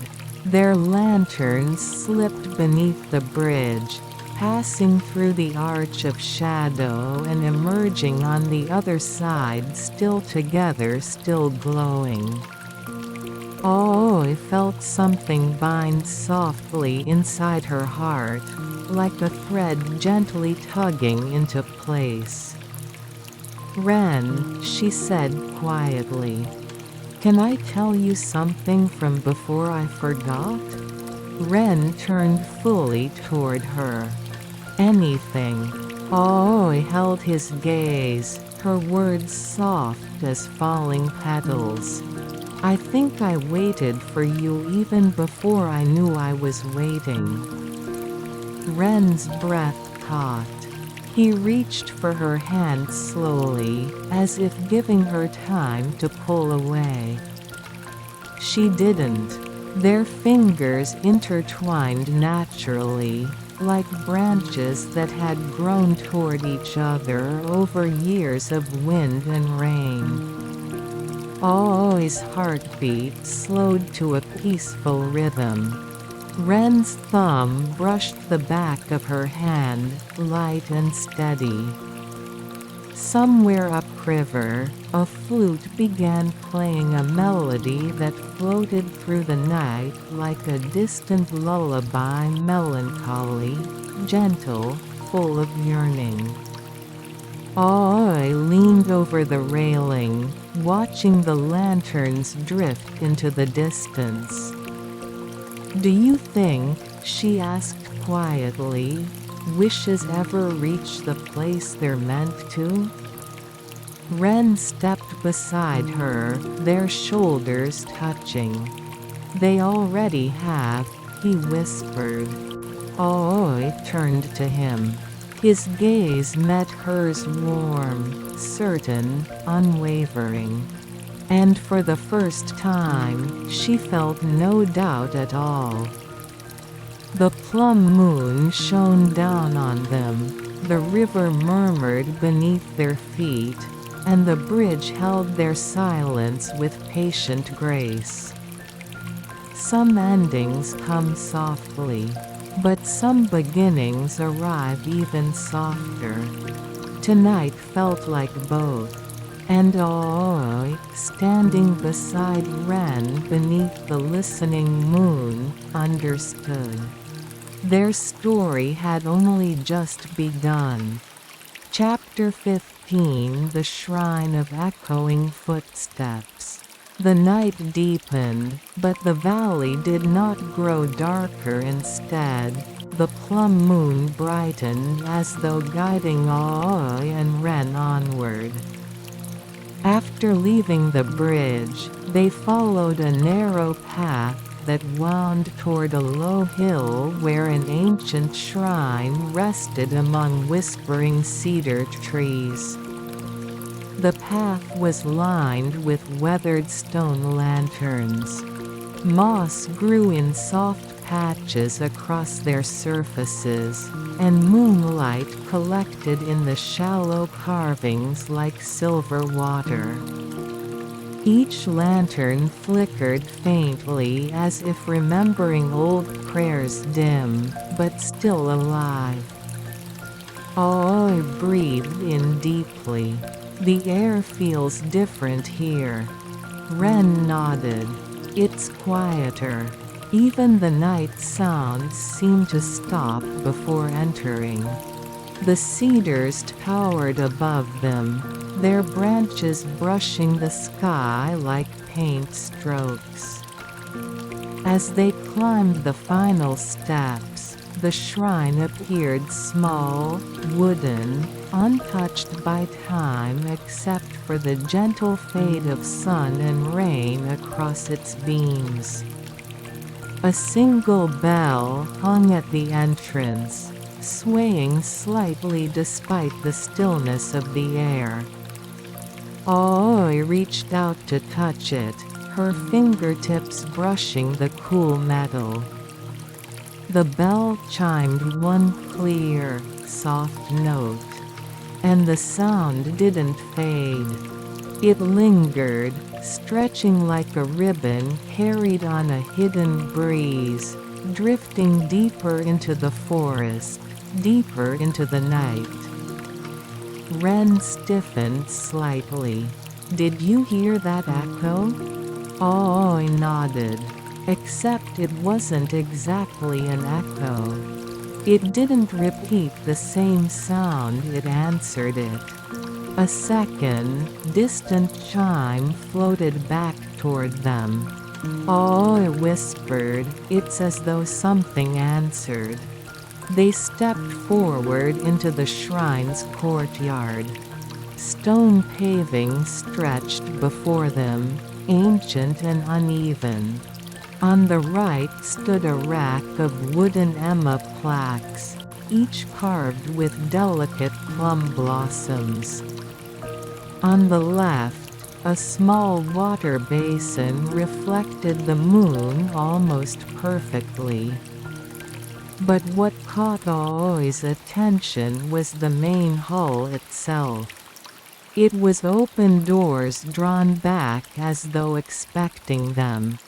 Ren glanced at her. Shall we? Aoi nodded, and they stepped inside.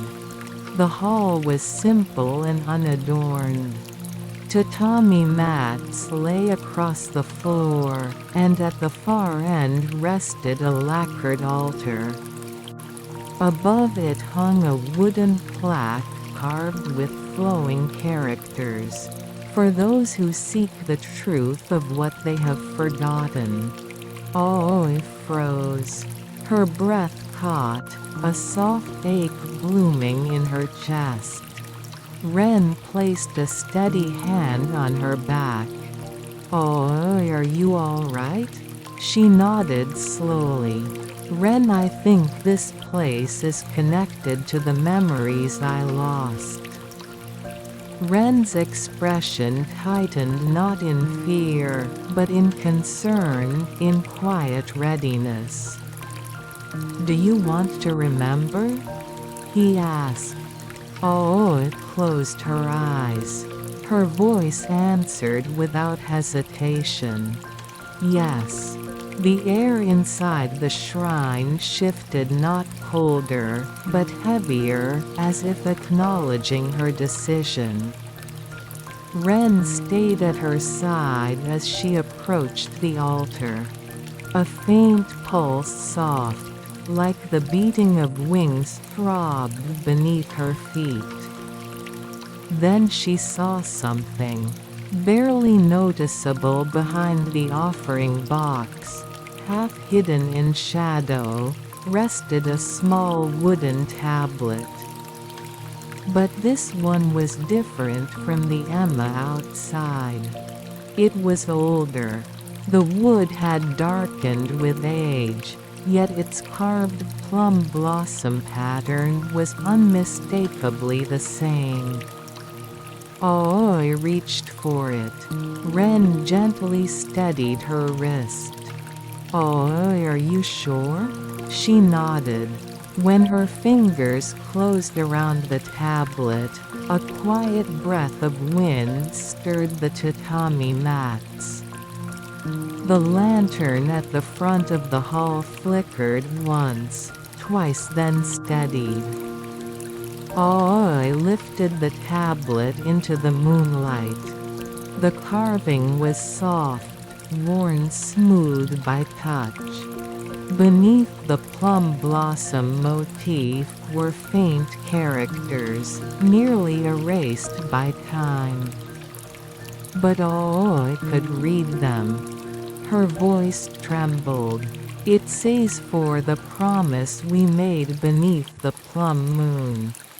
Ren exhaled sharply, a sound of recognition, of sorrow, of something long buried. Aoi turned to him. "Ren, this was yours, wasn't it?" He said nothing. His gaze softened, his shoulders lowered, and his breath left him in a long, quiet sigh. "Aoi," he said, voice low, deep, almost fragile. "There's something I've never told you." The lantern flame flickered again. Aoi stepped closer, tablet held gently to her chest. "What is it?" Ren lifted his eyes, meeting hers with a truth he had carried alone for far too long.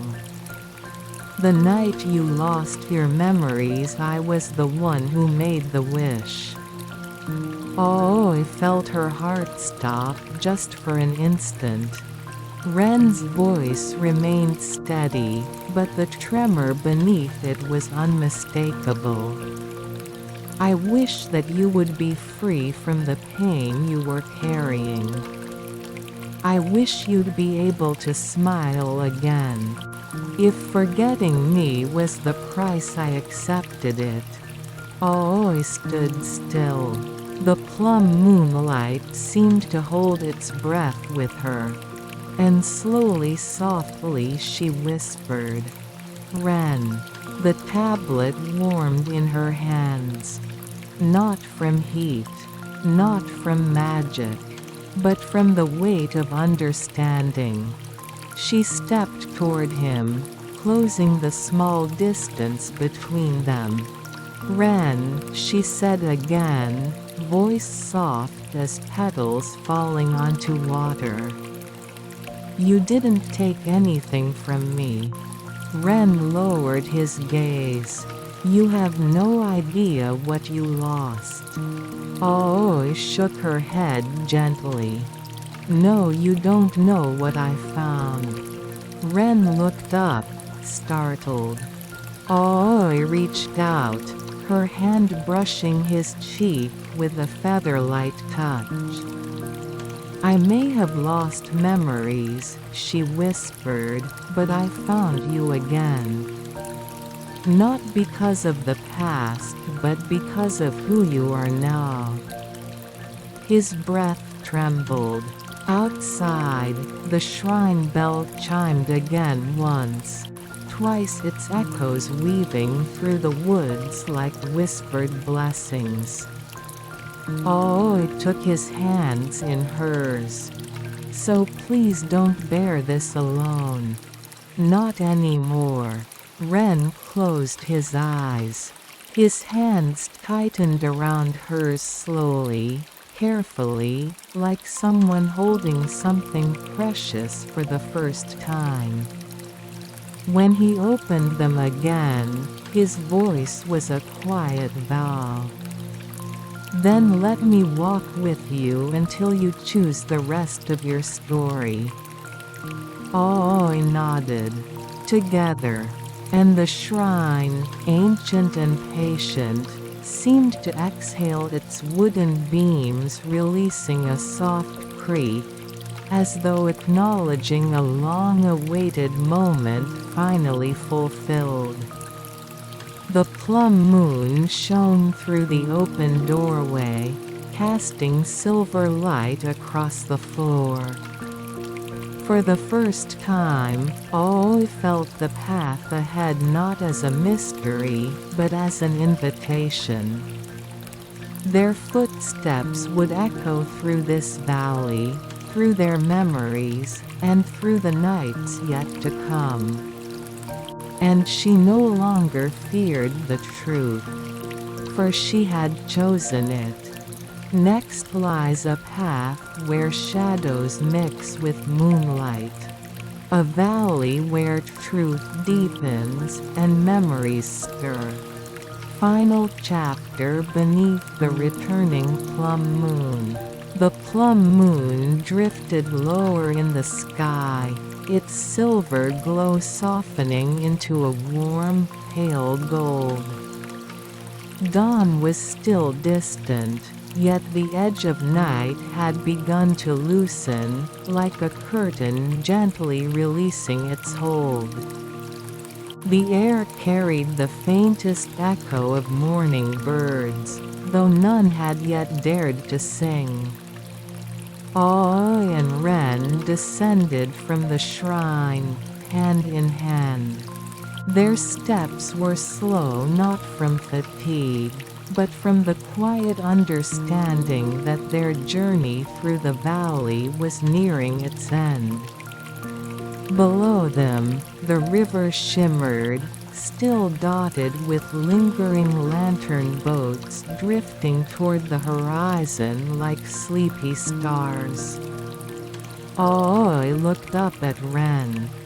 Her expression was serene, touched with a gentleness deeper than she had felt since waking without memories. "Ren," she whispered, "I think I'm ready now." He turned to her, brushing a stray strand of hair from her cheek. "Ready for the truth?" Aoi took a deep breath and nodded. Ren led her to the river bank where a single plum tree stood, its blossoms glowing faintly in the moonlight, petals shimmering like frost-kissed feathers. It was older than any in the valley, trunk twisted with time, branches stretching like open arms. Aoi knew this place. Not from stories, not from Ren's hints, but from somewhere deeper, somewhere memory had softened into something like a dream. They stopped beneath the tree. Ren exhaled a long-held breath. "Aoi, this is where everything began." Aoi rested her fingers against the weathered bark. "And where everything ended." Ren nodded. The wind stirred gently, carrying away the last threads of hesitation. "It was late winter," he said softly. "Plum blossoms were just beginning to open. You came here every evening, even when it was cold." He smiled faintly. "You said the first blossoms give you courage." Aoi felt a warmth bloom inside her. "I used to say that?" Ren nodded. "You said early blossoms prove that even the coldest nights aren't forever." He paused. "And then you asked me if I believed in promises made beneath the moon." Aoi blinked. The words felt familiar, like she had heard them in a dream, or whispered them long ago. Her heart beat softly, calmly. "What did we promise?" she asked. Ren stepped closer, his voice a gentle murmur. "That we would walk together," he said. "Through seasons. Through changes. Through things we could face and things we couldn't." He looked at her with quiet honesty. But you were carrying a burden then. Something heavy. Something you wouldn't share. And one night, you came here trembling, your smile thin, your hands cold. I listened, neither resisting nor fearing the truth. And that night, Ren continued, you wished to forget. He swallowed softly. I didn't know then what that wish would take. But I held your hands, and we asked the plum moon together. Aoi closed her eyes. A soft vision washed over her. Moonlight. Cold wind. Ren's hands are around hers. A plum blossom falling between them like a single drifting tear. And then silence. When she opened her eyes again, the weight of memory did not crush her. Instead, it settled across her heart like a warm shawl, something accepted, something healed. Ren, she breathed. You didn't take my memory. I let it go. Ren's expression softened with something like relief that trembled at the edges. Aoi stepped closer, resting her forehead against his chest. But now, she whispered, I don't need to forget anymore. Ren closed his arms around her, gently, as if embracing a long-lost season returning home. The plum moon dipped lower, brushing the horizon. The river quieted. The valley held its breath. And then, as though responding to the moment, the ancient plum tree released a soft flurry of petals. They drifted around Aoi and Ren like falling snow, luminous under the moon's final glow. Aoi lifted her face. Ren, will you walk with me? Not because of promises made long ago, but because of the ones we choose tonight. Ren brushed a petal from her hair and whispered, for as long as the moon rises, for as long as blossoms return, for as long as you take my hand. Aoi smiled a calm, warm smile that belonged not to a girl searching for memories, but to someone who had found her own gentle truth. The eastern sky softened into the first shade of blue. Night exhaled its final breath. And together, beneath the returning plum moon, Aoi and Ren stepped onto the path home, not bound by forgotten promises, but guided by the ones they carried now. The lantern boats reached the horizon. The shrine bell fell silent. The valley drifted into the hush of dawn. And their footsteps, soft and steady, echoed into a new beginning. A walk through the Lantern Festival. Prologue, where lanterns become stars. The evening sky settled into a soft indigo haze as dusk draped itself over the quiet town of Hanamori. The air was cool, the kind that hinted gently at the coming night without carrying any sharpness. Along the narrow river that wound through the heart of the town, villagers were already preparing for the annual lantern festival, an event older than any written record, passed through generations like a cherished lullaby. Paper lanterns, round, square, star-shaped, and everything in between hung from wooden posts, gently swaying with each passing breeze. Their colors were muted in the fading daylight, but one could already imagine how radiantly they would glow once night embraced them fully.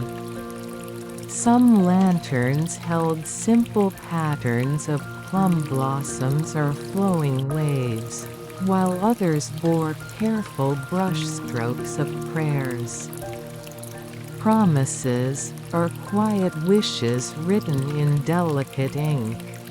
Farther along the river, where the current softened into a reflective pool, a young woman stood alone.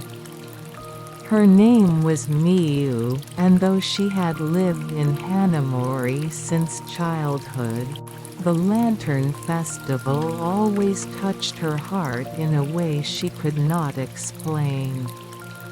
Each year, she came early before the crowds, before the laughter, before the lanterns brightened like floating stars to listen to the stillness. For Miyu, the festival was not merely a celebration. It was a reminder of something just out of reach. Tonight, she felt that familiar tug even stronger. As the first lantern was lit and placed upon the river by gentle hands, its golden glow reflected in her eyes. The lantern drifted slowly, as if reluctant to leave the fingertips that released it. Miyu followed its light as it traveled toward the heart of the festival. And for a moment, just a moment, she saw someone standing across the riverbank. A figure in a pale blue yukata. A figure she recognized, though she could not say why. When she blinked, the figure was gone. Only the drifting lantern remained. Miyu pressed a hand softly to her chest, steadying her breath. Tonight felt different, as though the lanterns would guide not just wishes but truths long forgotten.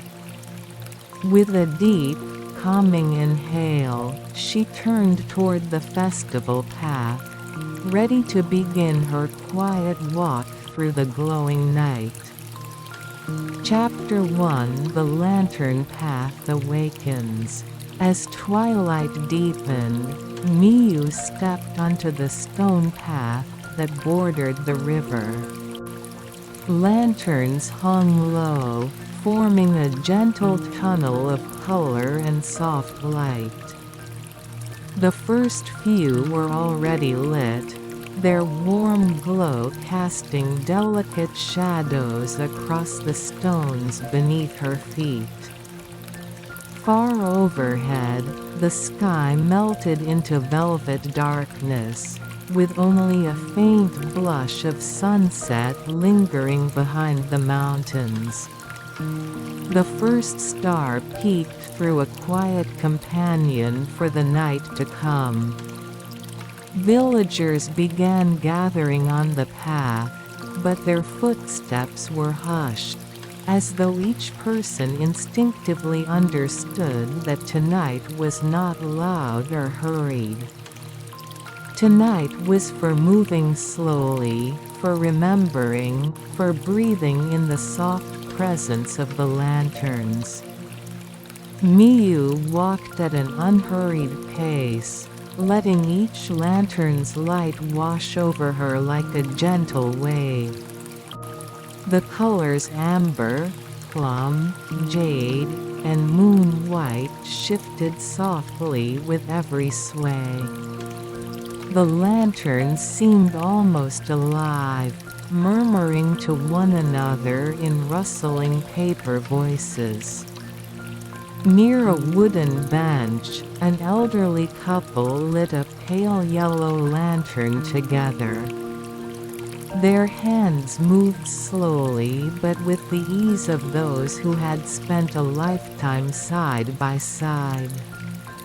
Miyu smiled faintly at the sight before continuing her walk. As she approached a bend in the path, the river widened, becoming a mirror that held the floating lights with perfect clarity. The lanterns drifting downstream gathered here before spreading out again, their soft reflections trembling with the faint ripples of the current. Miyu knelt by the river's edge. The sight calmed her more deeply than she expected. She ran her fingertips along the water's surface. The touch sent fleeting ripples outward, the lantern's reflections wiggling playfully before settling once more. "Beautiful, isn't it?" The voice came from behind her, gentle, warm, unfamiliar yet oddly comforting. Miyu rose slowly and turned. A young man stood a few steps away. He wore a pale blue yukata embroidered faintly with drifting clouds. His dark hair was tied loosely at the nape of his neck, and his eyes, calm, deep, steady, reflected the lantern light like still water. For a moment, Miyu could only stare. He was the figure she thought she saw earlier. The stranger smiled, inclining his head politely. "I hope I didn't startle you." Miyu shook her head. "I just didn't hear you approach." "The lanterns make the world quieter," he said softly. "Even footsteps." She found herself smiling despite her faint confusion. His presence felt so familiar, like a memory she had dreamed many times but never fully grasped. "Do you come to the festival often?" she asked, trying to place him. He looked toward the drifting lanterns. "Every year," he murmured, almost to himself. "Even when I wasn't sure I'd be able to." There was a softness to his tone that made Miyu's heart flutter for a reason she couldn't name. "I'm Ren," he said at last, turning to her with a gentle smile. "And you're Miyu, correct?" She blinked. "How did you know my name?" He paused, and the lanterns seemed to pause with him. Ren tilted his head slightly, his eyes gentle but unreadable. "Because," he said with a quiet exhale, "I've been waiting to speak with you again." A calm breeze drifted by, brushing the lanterns, stirring Miyu's hair. "Again?" she echoed. Ren smiled faintly, almost wistfully. "It's all right," he said softly. "You don't need to remember yet." The lanterns glowed brighter behind him, as though listening. Miyu felt her heartbeat slow, steady, rhythmic, like falling into a dream.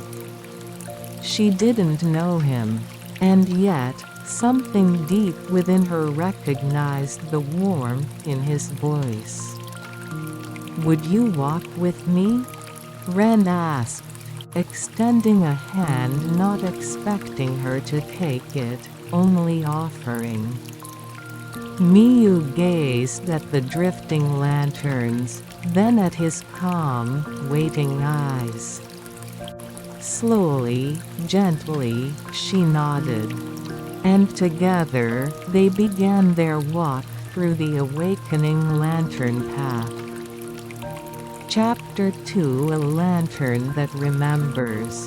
The river's glow softened as Miyu and Ren continued down the lantern-lit path. The light swayed overhead like gentle constellations, their colors blending into a warm spectrum that brushed the evening air with serenity. Miyu walked slightly behind Ren at first, studying his calm silhouette. The pale blue yukata he wore almost blended into the surroundings, as though he belonged more to night and lantern light than the waking world. Ren slowed his steps so she could walk beside him. The gesture was small, almost imperceptible, but considerate in a way that made Miyu's chest warm. "You seem familiar with this place," Miyu murmured. Ren nodded. "I've walked this path many times." "Were you raised here in Hanamori?" He hesitated, then smiled. "Not exactly. But this festival has always meant something important to me."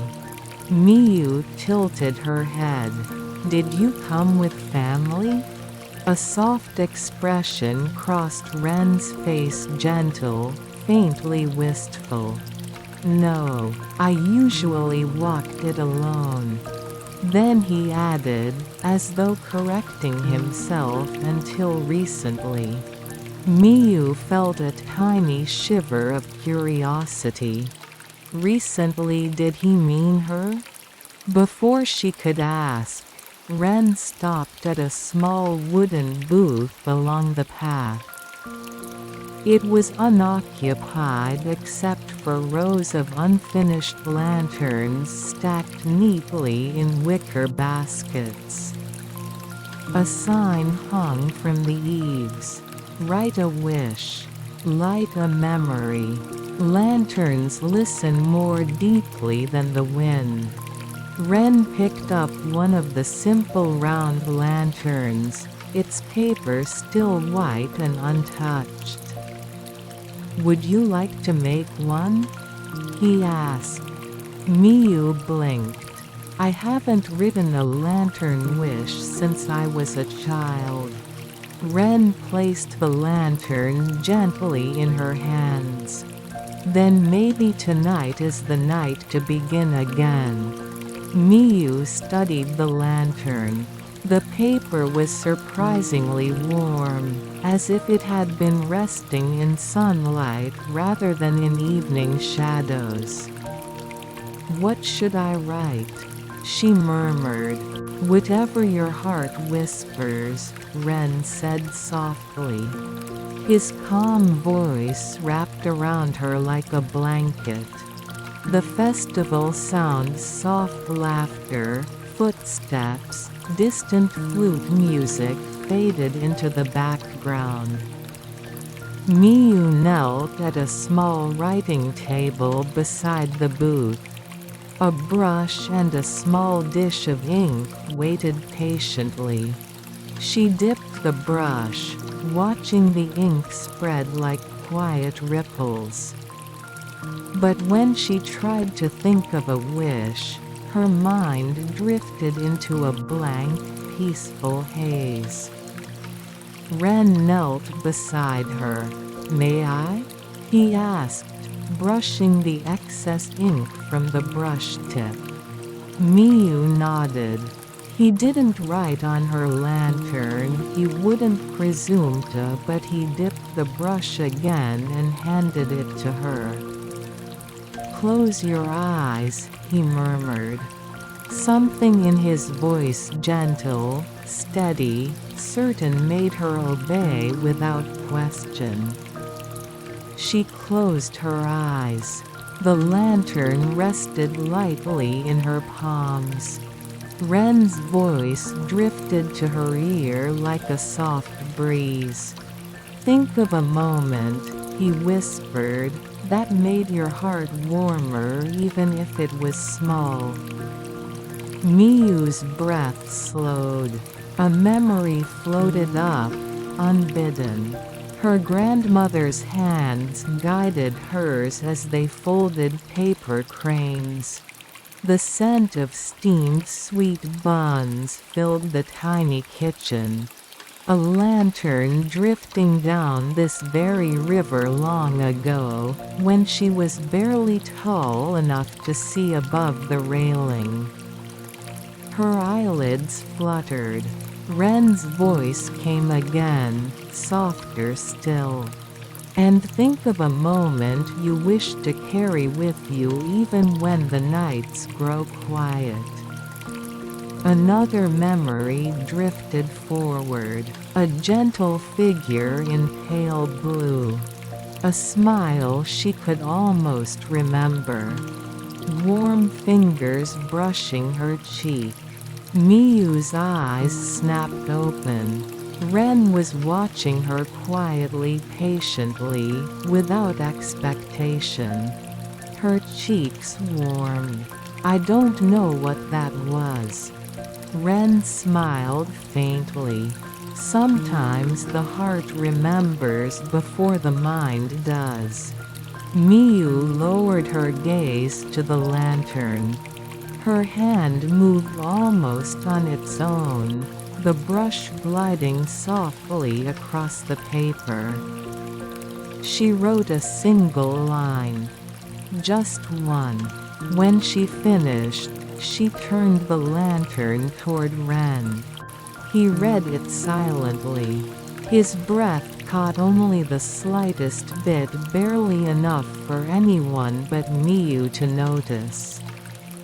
On the lantern, in soft strokes, she had written, "To remember what my heart already knows."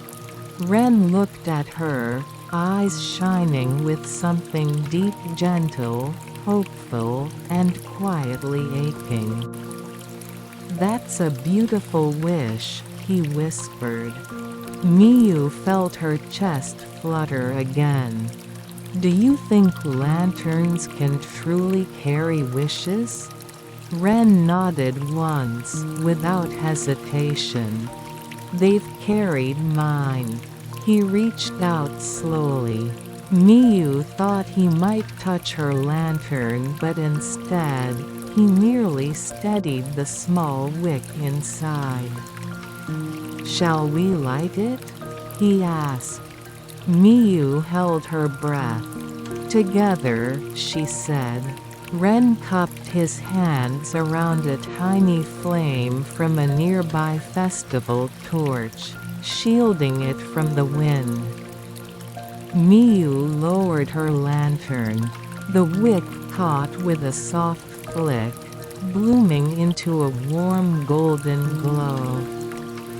The light illuminated her face, her hands, and Ren's eyes deepening their warmth. Miyu smiled softly. "It's beautiful." Ren nodded. "So are wishes when they finally find their way." Together, they lowered the lantern into the river. It floated gently, swaying once before drifting downstream. Miyu watched it until it blended with the other glowing lights, until she could no longer distinguish her wish from everyone else's. Ren stood beside her in silence, his presence a quiet reassurance. As the lantern drifted away, Miyu exhaled softly. "Ren, have we met before?" Ren looked at her. For a moment, emotion flickered across his face, subtle but unmistakably real. "Yes," he whispered, "but not in a way memory can hold easily." She turned toward him. Ren's voice lowered, gentle as lantern light. "But we have walked the same path before, Miyu." He paused, just not in the same moment. The wind brushed past them, stirring the lanterns like soft chimes. Miyu felt something deep inside her stir, like a memory waking from sleep, stretching slowly toward the light. Chapter 3: The Bridge of Lingering Voices. The lantern path curved gently as Miyu and Ren continued walking beside the river. The night had fully blossomed, and the world around them glowed with warm, floating lights. The air was cool but soft, the kind that wrapped itself around the skin like a silken shawl. Ahead, the sound of flowing water shifted. Not louder, just different. More resonant, as though passing beneath something. Miyu soon saw why. A wooden bridge arched over the widest part of the river, its beams darkened with age. Lanterns hung from both railings, swaying gently above the water. Their reflections shimmered beneath the bridge as though 100 floating stars had chosen to nestle there for the night. Ren's steps slowed. "This bridge," he said quietly, "is special." Miyu tilted her head. "How so?" Ren rested his hand lightly on the railing. "When you stand in the center, you can hear something if you listen carefully." Miyu frowned softly. "Hear what?" He smiled a little. "Voices." She blinked. He continued, "Not ghosts or anything frightening. Just echoes. Whispers of wishes carried by the lanterns as they pass beneath." Miyu placed her hands on the railing beside his. The wood was warm from lantern light. They walked to the center of the bridge. Below them, lanterns drifted lazily, bobbing with the gentle current. Ren closed his eyes. "Try it." Miyu hesitated, then mirrored him, closing her eyes slowly, letting the sounds of the night gather. Footsteps of festival-goers behind them. The soft rustle of yukata fabric. The quiet laughter of children near the riverbank. Then, beneath it all, a faint murmur, like distant wind but softer. Like a breath traveling across water. Miyu leaned slightly over the railing, eyes still closed. The whisper rose again, clearer this time, a soft, lingering sigh woven with hope and memory. "Thank you." Her eyes fluttered open. "Ren, someone said thank you. But no one's near the water." Ren smiled gently, as if he expected this. "It's someone's lantern," he said. "Some lanterns carry wishes written so earnestly they leave an impression even after they drift away." Miyu watched the golden lights moving beneath the bridge, their reflections trembling like candle flames in a dream. Another whisper floated up. "Please guide me." Miyu brought a hand to her chest. "I can hear them, I really can." Ren nodded. "Lanterns don't just carry wishes. They remember them." Miyu turned to him, her voice hushed. "Did yours ever whisper back?" Ren looked down at the water. "Once," he said softly. "A long time ago." Miyu studied his face, the quiet nostalgia, the thread of melancholy hidden behind his calm eyes. "What did it say?" Ren's gaze remained fixed on the lanterns. "It said goodbye." The word drifted between them like a fragile leaf landing on still water. Miyu's breath softened. She stepped closer. "I'm sorry," she whispered. Ren shook his head lightly. It wasn't sad. Sometimes goodbyes are also wishes. Miyu didn't fully understand, but she felt the truth in his voice, the gentle ache of it, carried like a lantern across years. The wind brushed past them, stirring the lanterns with soft rattles. Miyu leaned on the railing again. "Ren, may I ask you something?" He turned toward her. "Of course. You said earlier that we've walked the same path before, but not at the same time." "What did you mean?" Ren exhaled, slow, measured. "Miyu," he said softly, "have you ever had a moment that felt like déjà vu?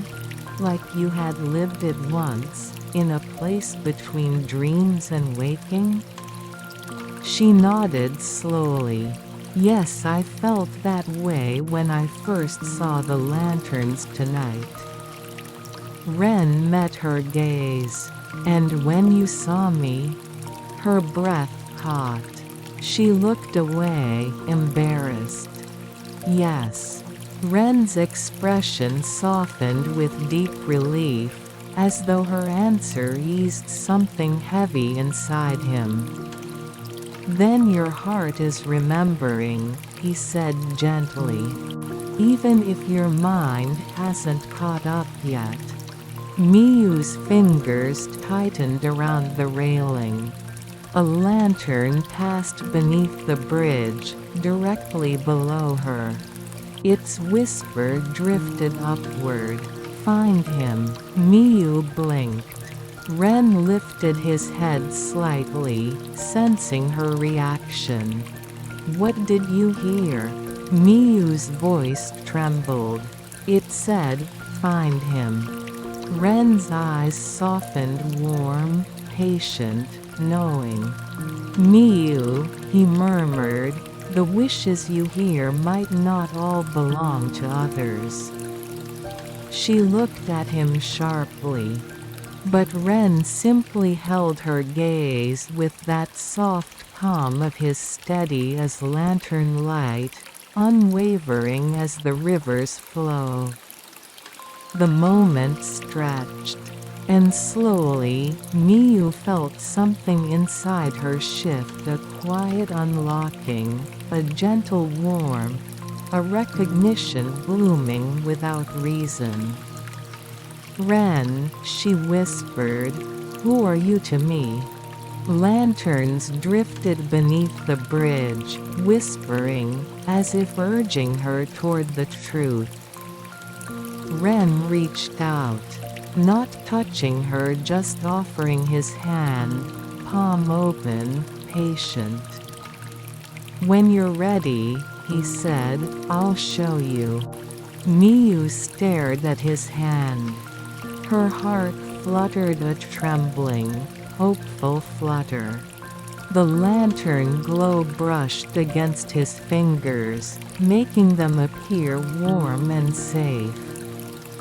She lifted her own hand slowly.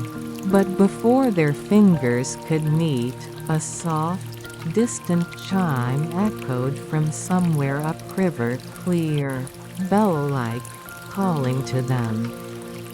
Ren's eyes lifted, alert but calm. "It seems," he murmured, "the lanterns want to lead us further." Miyu breathed in gently. Then let's follow them. Hand in hand or not, they stepped off the bridge together. And the lantern whispers followed behind them, like memories carried on the breath of night. Chapter 4: The Path of Silent Bells. As Miyu and Ren stepped off the bridge, the subtle chime that had echoed through the night repeated soft, distant, almost shy. The path curved along the river bank, and lanterns hovered above the water like drifting fireflies. A light mist began to form, thin as silk, veiling the world in a pale, dreamlike glow. The air turned cooler, carrying with it a faint scent of cedar and early spring blossoms. Miyu slowed her pace. Ren, that sound. Do you know what it is? Ren walked beside her, his hands loosely folded behind his back. Yes, he murmured. But it has been many years since I heard it so clearly. The chime rang again, tinga pure, crystalline note that seemed to settle directly into her chest. Where is it coming from? She asked. Ren nodded ahead. From a shrine, hidden deeper in the hills. Miyu glanced upward. The forest rose steadily beside the path, the trees tall and dark, their branches woven like protective arms. Lanterns did not reach this far, shadows pooled between trunks like quiet, sleeping creatures. Is it safe? She whispered without thinking. Ren turned to her with a gentle smile. Nothing in this festival will ever harm you. Her breath eased. The chime continued, always the same soft note, always the same direction. It sounded like a bell rung not by human hands, but by wind itself. What shrine is it? Miyu asked as they approached the forest's edge. Ren's steps slowed slightly. It is called the Shrine of Silent Bells. Miyu stopped. That sounds contradictory, she said, puzzled. Ren nodded. It does. But the name is important. She tilted her head. Why silent bells if we can hear them ringing? Ren gazed into the trees, his expression turning thoughtful and distant. Because the bells themselves do not move. They never have. The sound you hear is not produced by metal striking metal. Miyu felt a faint shiver travel down her arms. Then what makes the sound? Ren looked at her soft eyes, steady voice. Wishes. Miyu blinked slowly. Wishes ringing bells? Ren nodded. Some wishes are so strong, so deeply rooted, they create echoes that carry through time. The silent bells respond only to the wishes that are still unanswered. A small wind stirred the mist around them, carrying the chime once again. That one, Ren murmured, has been waiting a long time. Miyu felt her heart tug. Waiting for who? Ren looked at her for a moment, as if searching her face for something lost long ago. Let's go and see. They stepped beneath the canopy. The forest of wakening shadows. Inside the forest, the air shifted. It was cooler, more still. The moonlight filtered through leaves in soft patches, turning the path into a mosaic of silver and shade.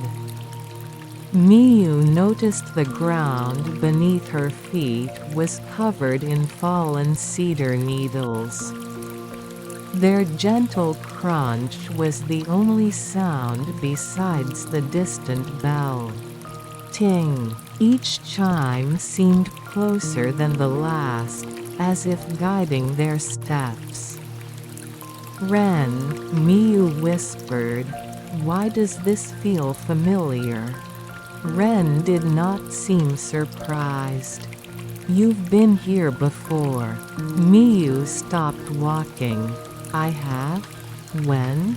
He paused too, turning to face her fully. "In a dream, perhaps. Or in a memory you haven't unlocked yet." Miyu felt her breath catch in her throat. "A memory?" Ren smiled softly. "Some places remember us even when we don't remember them." They continued deeper into the forest. Gradually, the mist thickened, swirling around their ankles like wandering spirits, gentle ones, without any malice. The bell rang again. This time, it carried a faint echo behind it like the tail end of a sigh. Miyu slowed. "Ren, does the bell sound different?" Ren listened carefully. "Yes. It's growing more urgent." The path climbed slightly, curving around boulders and roots. The forest opened into a small clearing. The moonlight fell directly into the center of the space. And there, half hidden by branches, stood a shrine. The shrine revealed.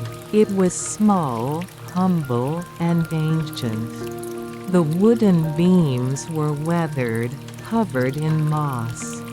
Yet the air around it felt sacred, gentle, alive. At its entrance hung two bells, large, untouched, perfectly still. But from them came the soft ringing. Ting-ting. Miyu approached carefully. "They're not moving," she whispered. Ren nodded. "They never do." Miyu stepped closer and noticed something she hadn't expected. Beneath the bells lay dozens of old wooden plaques.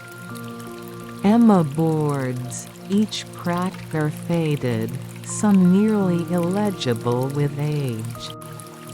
She knelt to examine one. The writing was faint, but she could just make out the characters. "Find the one I lost," she read aloud. Her chest tightened. Another read, "Let my voice reach him." And another, "Please guide her back to me." Miyu felt a wave of emotion rise before she understood why. "These wishes," she whispered. "So many of them sound like." Her voice trembled. Like someone searching for someone else. Ren's footsteps approached slowly from behind her.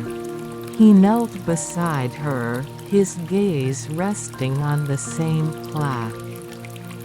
"Long ago," he said, voice barely above breath, "this shrine was visited by those who carried deep longing in their hearts."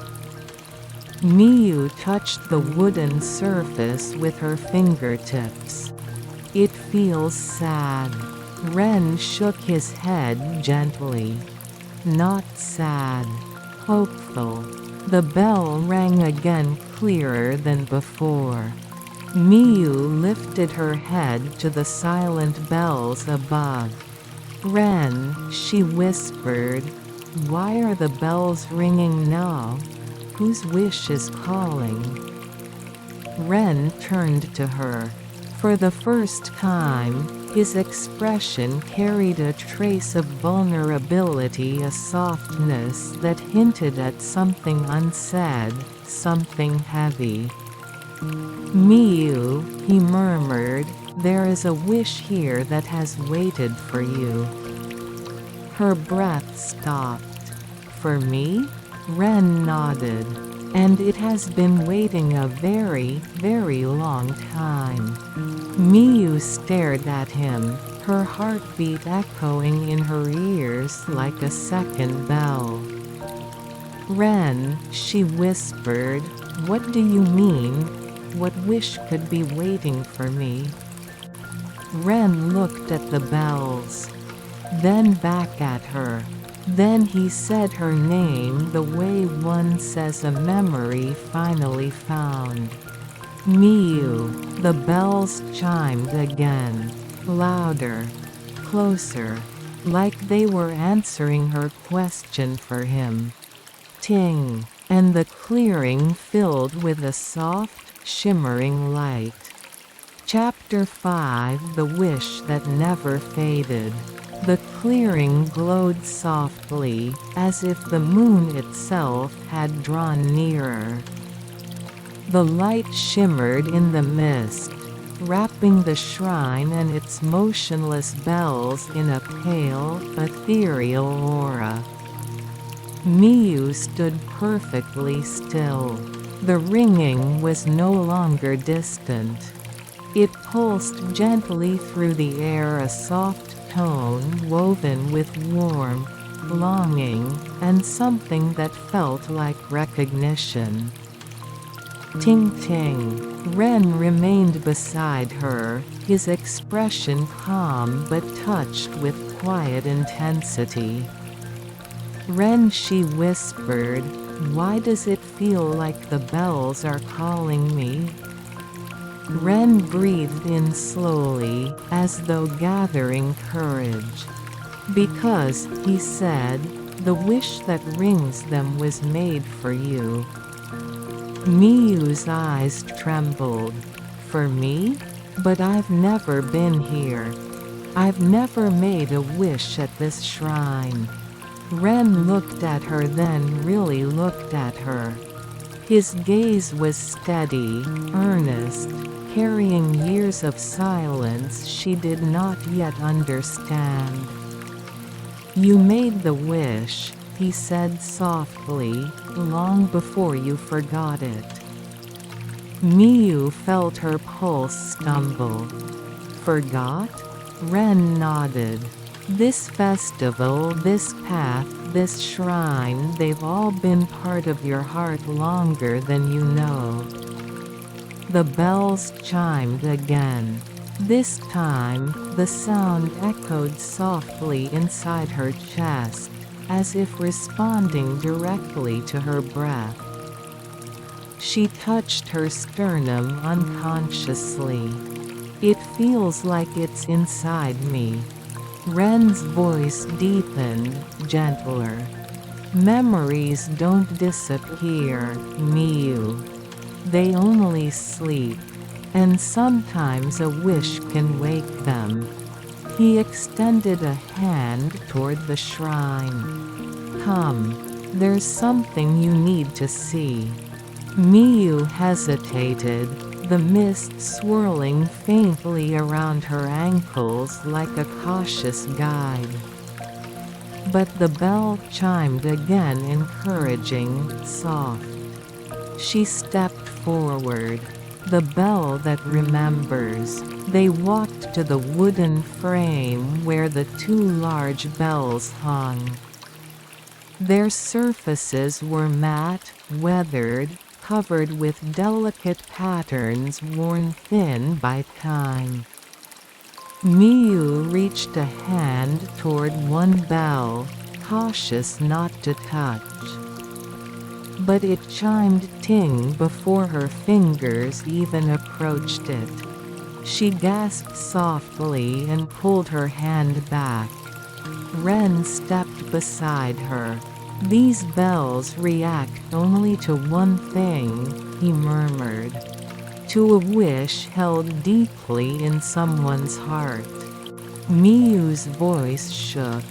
"And that someone is me?" Ren nodded.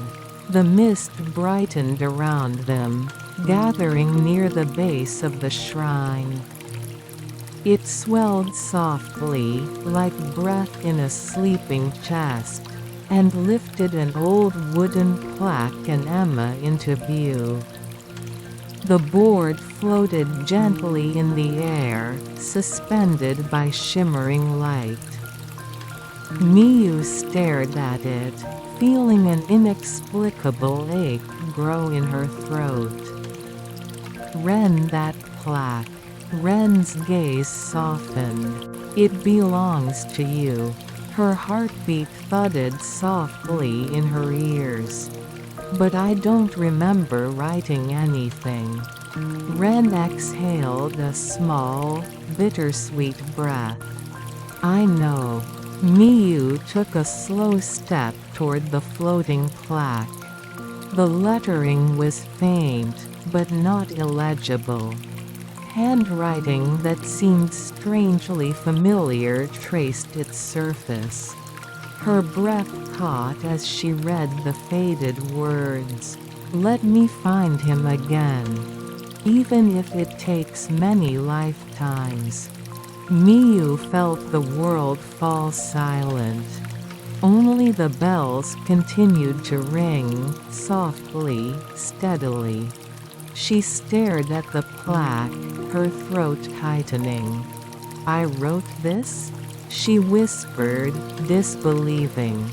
Ren's voice was nearly a sigh. "You did. But who is him?" Ren's silence answered more than words. Miyu turned to him, her chest trembling. "Renus, it you?" The mist stirred. The bells chimed this time in a gentle harmony.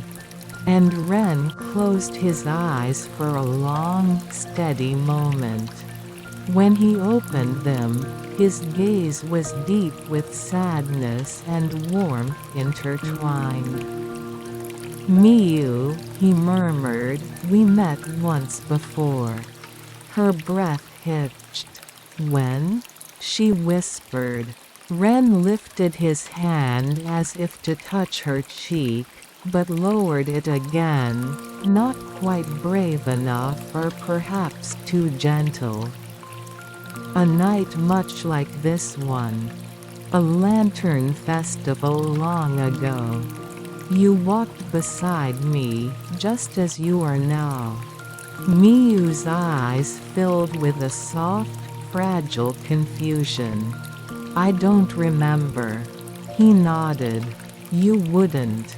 You were very young. So was I." The bells chimed again, quietly urging him forward. "You made a wish that night," Ren said, "because the festival was ending, and you were afraid that when the lanterns drifted away, we would too." Miyu's lips parted. "So I wished that I would find you again?" Ren smiled gently, heartbreaking in its tenderness. "Yes." Miyu felt warmth sting her eyes. "Then why didn't we meet sooner? Why did I forget?" Ren looked toward the bells. "The festival only reappears for those whose wishes are unresolved. And your wish was left waiting." "Waiting for what?" Ren's voice lowered soft, almost trembling. "For you to return." The bells chimed. The mist gathered at their feet, rising like breath exhaled by the past itself. Miyu whispered, barely able to breathe. Renal, this time you've been waiting for me? Ren closed his eyes. For longer than I can measure. Her chest tightened with a sensation she couldn't name, a mix of sorrow, wonder, and something warm spreading slowly through her heart. "Why?" she asked, voice quivering. Ren looked at her, eyes impossibly gentle. "Because," he said, "I made the same wish." The bells rang clear, bright, whole. Chapter 6: The Lantern of Two Souls. The bell's soft resonance lingered in the clearing, drifting through the air like silver threads. Miyu stood frozen, her breath trembling as Ren's words settled around her. "I made the same wish." The world seemed to hush itself, the wind, the trees, even the moonlight felt still. Miyu swallowed softly. "You wished to find me?" Ren nodded once, slow and sure. His eyes were steady, but filled with a longing shaped over years, maybe lifetimes. "Yes," he said quietly. "I wished that when you returned to this festival I would be able to meet you again." Miyu's hand tightened against her chest. "But why would I leave? Why would we be separated in the first place?" Ren lowered his gaze to the moss-covered ground.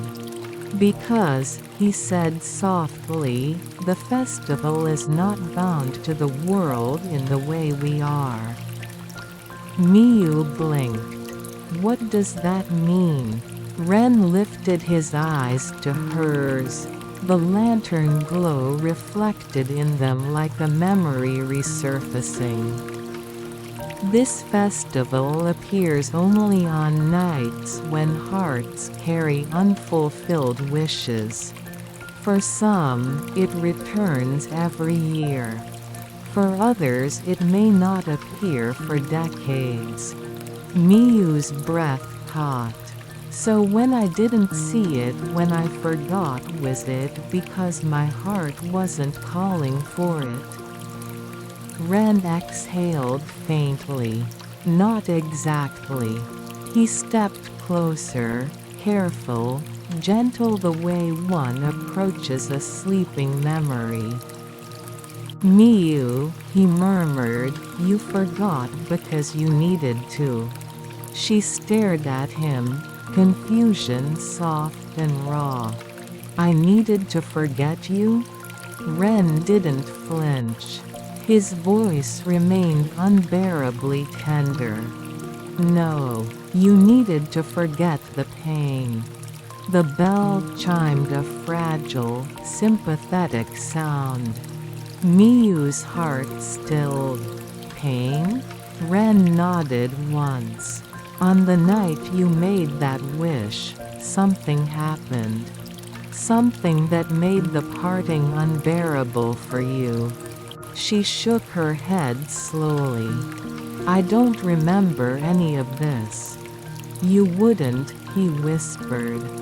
"The festival hid itself from you until your heart was ready to remember without breaking." Miyu felt a small tremor run through her. "What happened to us that night?" Ren hesitated a long, fragile pause. Then he gestured to the old Emma board still suspended in glowing mist. "The truth is written here, but it is blurred. Your memory is what will restore it." Miyu touched her fingertips lightly to the plaque. Warmth spread through her skin, gentle, coaxing, familiar. The faded characters shimmered faintly. Ren spoke in a hush. "Close your eyes." Miyu did. The forest went dark behind her lids. The bells rang again, soft, slow, like a lullaby. And then, a memory rekindled. Miyu felt the ground beneath her shift into something different, dirt giving way to cobblestones, night sounds fading into distant laughter. She opened her eyes inside the memory. Lanterns filled the sky, hundreds, thousands, drifting upward like living constellations. She was smaller, younger, her hands tiny, trembling with excitement as she held a lantern of soft peach color. Beside her stood a boy with familiar, gentle eyes. Ren, only younger, with a softer voice and shy smile. "Miyu," he had said, "when these lanterns fly away they carry our words with them." Young Miyu had turned to him, cheeks slightly flushed.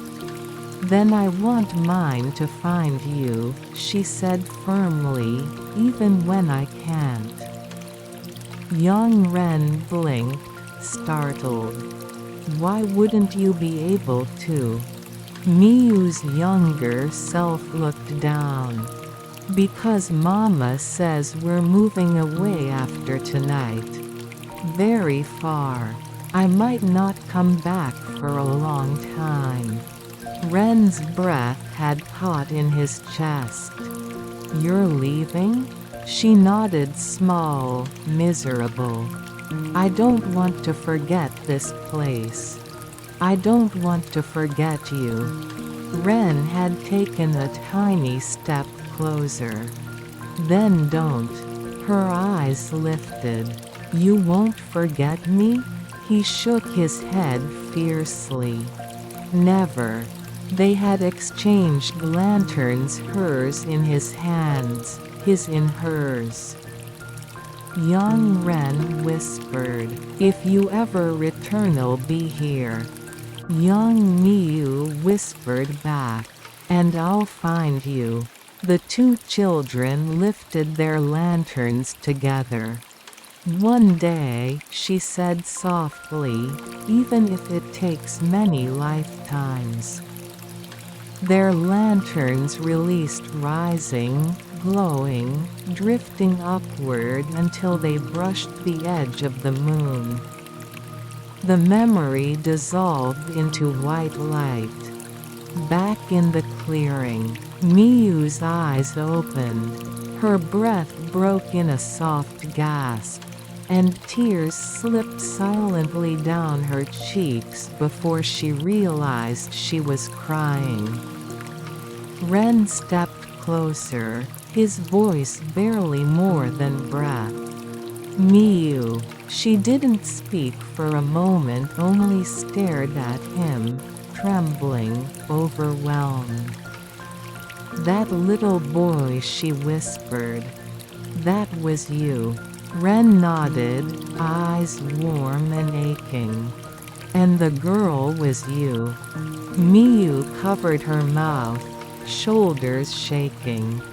"I forgot you. I forgot everything." Ren's voice was gentle, unwavering. "It wasn't your fault.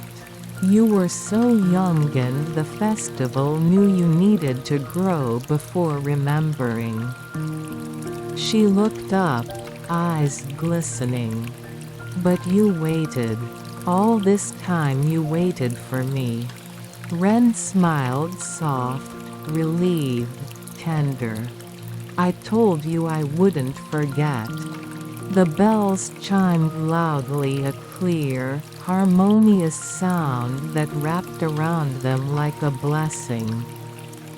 The mist brightened, the Emma board glowed warmly. and the shrine itself seemed to breathe in the moonlight. Ren extended his hand to her again. No hesitation. Only quiet certainty. "Miyu," he whispered, "your wish has brought you back. But it still hasn't been spoken." She looked at his hand, steady, warm, familiar. Her heart fluttered with a quiet, steady realization. The wish wasn't just about finding someone. It was about returning. About remembering. About continuing what never truly ended. She reached out slowly, gently, as if touching a dream. Her fingers brushed his. The bells rang bright, full, whole. And for the first time since she stepped into the festival, Miyu felt completely awake. Chapter 7: The Festival That Waited. The bell's soft echo faded into the night, leaving behind a hush so complete it felt sacred. Miyu's fingers rested lightly against Ren's, her heartbeat settling into a slow, steady rhythm that matched the gentle pulse of the shrine's light. Ren didn't move. He simply watched her, not with expectation, nor urgency, but with the quiet patience of someone who had already waited a very long time. Miyu drew a slow breath. "Ren," she murmured, "I remember the lanterns. I remember the boy I met." Ren's eyes softened, deep as moonlit water. "And you remember the wish?" She nodded faintly, looking down at their joined hands. "I wanted to find you again." Her voice trembled as she added, "And I wanted you to find me." Ren squeezed her fingers gently, a warmth as delicate as the lantern glow around them. "And now you have." Miyu closed her eyes briefly. A calm, comforting stillness wrapped around her chest, like the sensation of drifting into sleep while held by warm arms. "Ren," she whispered, "why didn't you forget me?" He smiled, sad, beautiful, quiet. "Because your wish became mine. Because I promised I wouldn't." Miyu looked up at him. "Even when I left? Even when I forgot?" "Especially then," he said. "When we lose someone we hold tighter to what remains." The bells chimed softly, like a gentle agreement. The path between worlds. The shrine's glow dimmed slightly, revealing a narrow path leading deeper into the forest. The lantern light didn't reach it. Instead, faint white orbs like wandering spirits floated low to the ground, marking the way. Miyu stared. "What's that path?" Ren followed her gaze. "That is the inner path of the festival. It appears only when two wishes begin to align." Miyu felt a stir at those words. "Align?" Ren nodded. "It means your heart is opening the way. There is something ahead that can only reveal itself once the truth between us has been spoken." Miyu's breath caught. "The truth between us?" Ren stepped a bit closer. "You made a wish to find me again.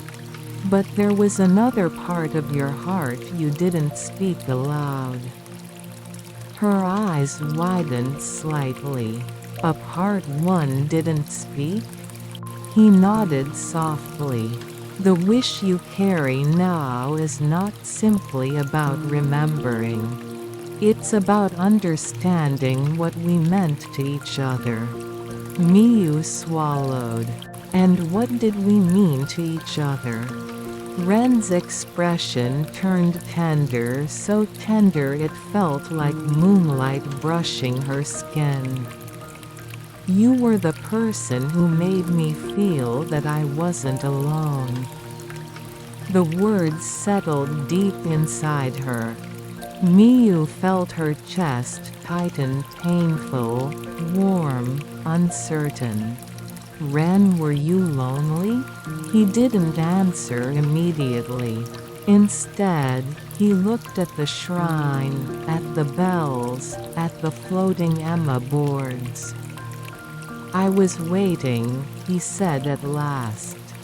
A long waiting is its own kind of loneliness. The mist curled around his ankles, like a veil acknowledging his confession. Miyu stepped closer, closing the distance between them.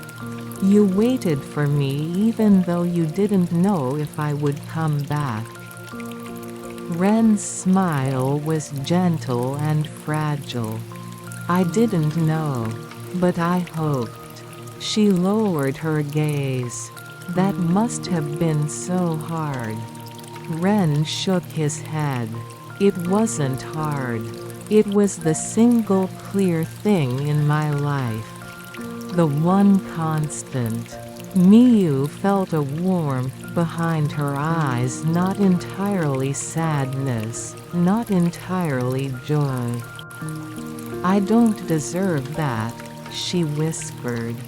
Ren touched her hand again softly this time, as if reassuring a trembling bird.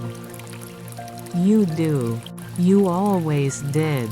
The bells chimed twice, like a quiet blessing. The unspoken wish. Miyu looked toward the inner path again, a pale glow drifting along its length like falling snow. Ren, what will happen if we follow that path? Ren exhaled softly. You will remember the rest. She hesitated. The rest? He nodded. The wish you never wrote. The wish you were too young to understand. The wish you carried not in your mind but in your heart. Miyu's breath quivered. And you? Ren smiled soft, steady, sure. I will remember too. A long silence settled between them, a peaceful one. Finally, Miyu whispered, Ren, will you go with me?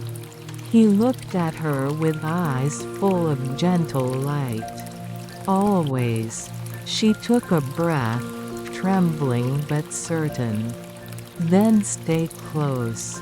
Ren stepped to her side. As close as you need.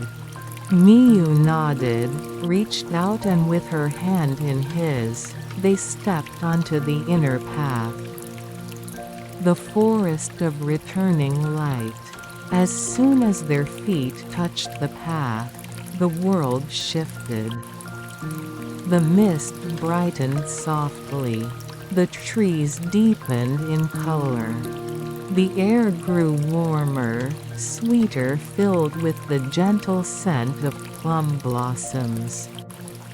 Miyu glanced around. This place feels familiar too. Ren nodded. You walked here once on the night you left. Miyu's eyes softened. I must have been scared. You were, Ren whispered. But you were brave. She swallowed. Was I crying? Ren looked ahead, his expression growing wistful. A little. Not because you were leaving but because you didn't want to forget. The light along the path pulsed like a heartbeat, hers, his, both. "Ren?" she said softly. "Yes? Tell me, what was I to you then?" Ren finally looked at her. And his answer was simple. Soft. Honest. "You were the first person I ever wished to keep." Miyu stopped walking. Her breath trembled. And Ren waited patiently beside her, lantern glow reflecting softly in his eyes. Chapter 8: The Night of Returning Blossoms. The inner path wound gently through the forest, illuminated by faint white orbs drifting like tiny moons. They floated at a slow, dreamlike pace, never straying too far from the path, guiding Miyu and Ren forward as though they had been waiting just for them. The deeper they walked, the softer the world seemed to become. The sounds of the festival behind them faded into a peaceful hush. The wind grew warmer, and with each step, the faint scent of plum blossoms grew sweeter, soft, nostalgic, almost like a memory wearing perfume. Ren slowed slightly beside her. "Miyu," he murmured, "do you feel it?" Miyu nodded. "It feels warm. And familiar." He glanced at her gently. "This part of the forest blooms only for returning wishes." Miyu blinked. "Returning?" Ren nodded. "A wish forgotten by the mind, but remembered by the heart." She lowered her eyes. "Like mine." Ren turned to her with soft certainty. "You never truly forgot. Part of you has been returning here all this time. A piece of your heart never left." Miyu swallowed lightly, feeling a faint ache. "I didn't know." Ren smiled, warm and patient. "You didn't need to know. You only needed to come back." The blossoms that waited. The path opened into a wider clearing. Miyu stopped walking. Her breath stilled. Above them, stretching across the clearing like a pale canopy, plum blossoms were blooming out of season. Soft pink petals glowed under the moonlight like tiny lanterns. But that wasn't what made Miyu stare. The blossoms drifted downward in slow motion, not carried by wind, but descending gently as though drawn toward her. Petals brushed her shoulder, her hands, her hair. She exhaled softly, almost in wonder. "It feels like they're greeting me." Ren watched her with quiet warmth. "They are." Miyu blinked at him. "Why?" Ren stepped forward, brushing a petal from her sleeve with tender fingers. "This was the place you said goodbye." Her breath stopped. "Here?" Ren nodded. "This clearing bloomed the moment you released your lantern. The blossoms fell all around you just like this. Like the forest itself was holding you." Miyu touched her chest, feeling a faint flutter. "And you were here too?" "Yes." He smiled faintly. "I was standing right beside you." Her throat tightened. What did I say? Ren exhaled slowly, as if recalling a precious memory. You said, I want to remember this feeling forever. Her eyes softened. Did I cry? He nodded gently. A little. But you were smiling too. You told me you weren't sad, just grateful. Miyu felt warmth flood her chest. That sounds like me, but it also feels like someone else entirely. Ren's expression softened, tender, knowing. That's what growing up is. We become different, but our hearts remember the things that mattered. A blossom drifted between them, landing softly at their feet. Miyu inhaled. And what mattered back then? Ren's voice lowered. You. Our promise. Your wish. Miyu felt the air thicken with emotion. And what was your wish, Ren? He looked at her for a long moment with a mix of quiet fear and gentle courage. That you wouldn't forget me. A petal landed on his hand. He didn't brush it away. But you still held on to me, he continued softly, even when your memories faded. Your heart kept calling. And that's why the festival returned to you. Miyu's eyes grew warm. I didn't forget you, she whispered. Not really. Something in me kept searching. Ren nodded. I know. You knew? Yes. His voice wavered with softness. I felt it. She closed her eyes for a moment, letting the blossoms brush her cheeks like forgiving hands. When she opened them again, Ren was still watching her calm, patient, hopeful. Ren, she hesitated. There's something I want to ask. Ask me anything. She breathed in the sweet plum scent. Back then when I made that wish, how did you feel? Ren blinked slowly, deeply. Miyu almost apologized, but then he answered. I was afraid. Her eyes widened. Afraid? Ren nodded slowly. I didn't know if your wish would come true. I didn't know if the festival would ever bring you back. And I didn't know if you would still remember me when it did. He looked down, petals collecting on his sleeves. Years passed. And every year the festival appeared. I waited. Miyu's heart tightened. But you came alone every time, he said softly. And when you didn't come, the blossoms didn't fall. A shadow of loneliness swept through his voice. But I still waited. He lifted his eyes again, filled with gentle light. Because I believed that your wish would find its way back to me. Miyu felt tears gather, warm and quiet. And now I'm here, she whispered. He stepped closer. You're here. And you remember me. A petal brushed her cheek.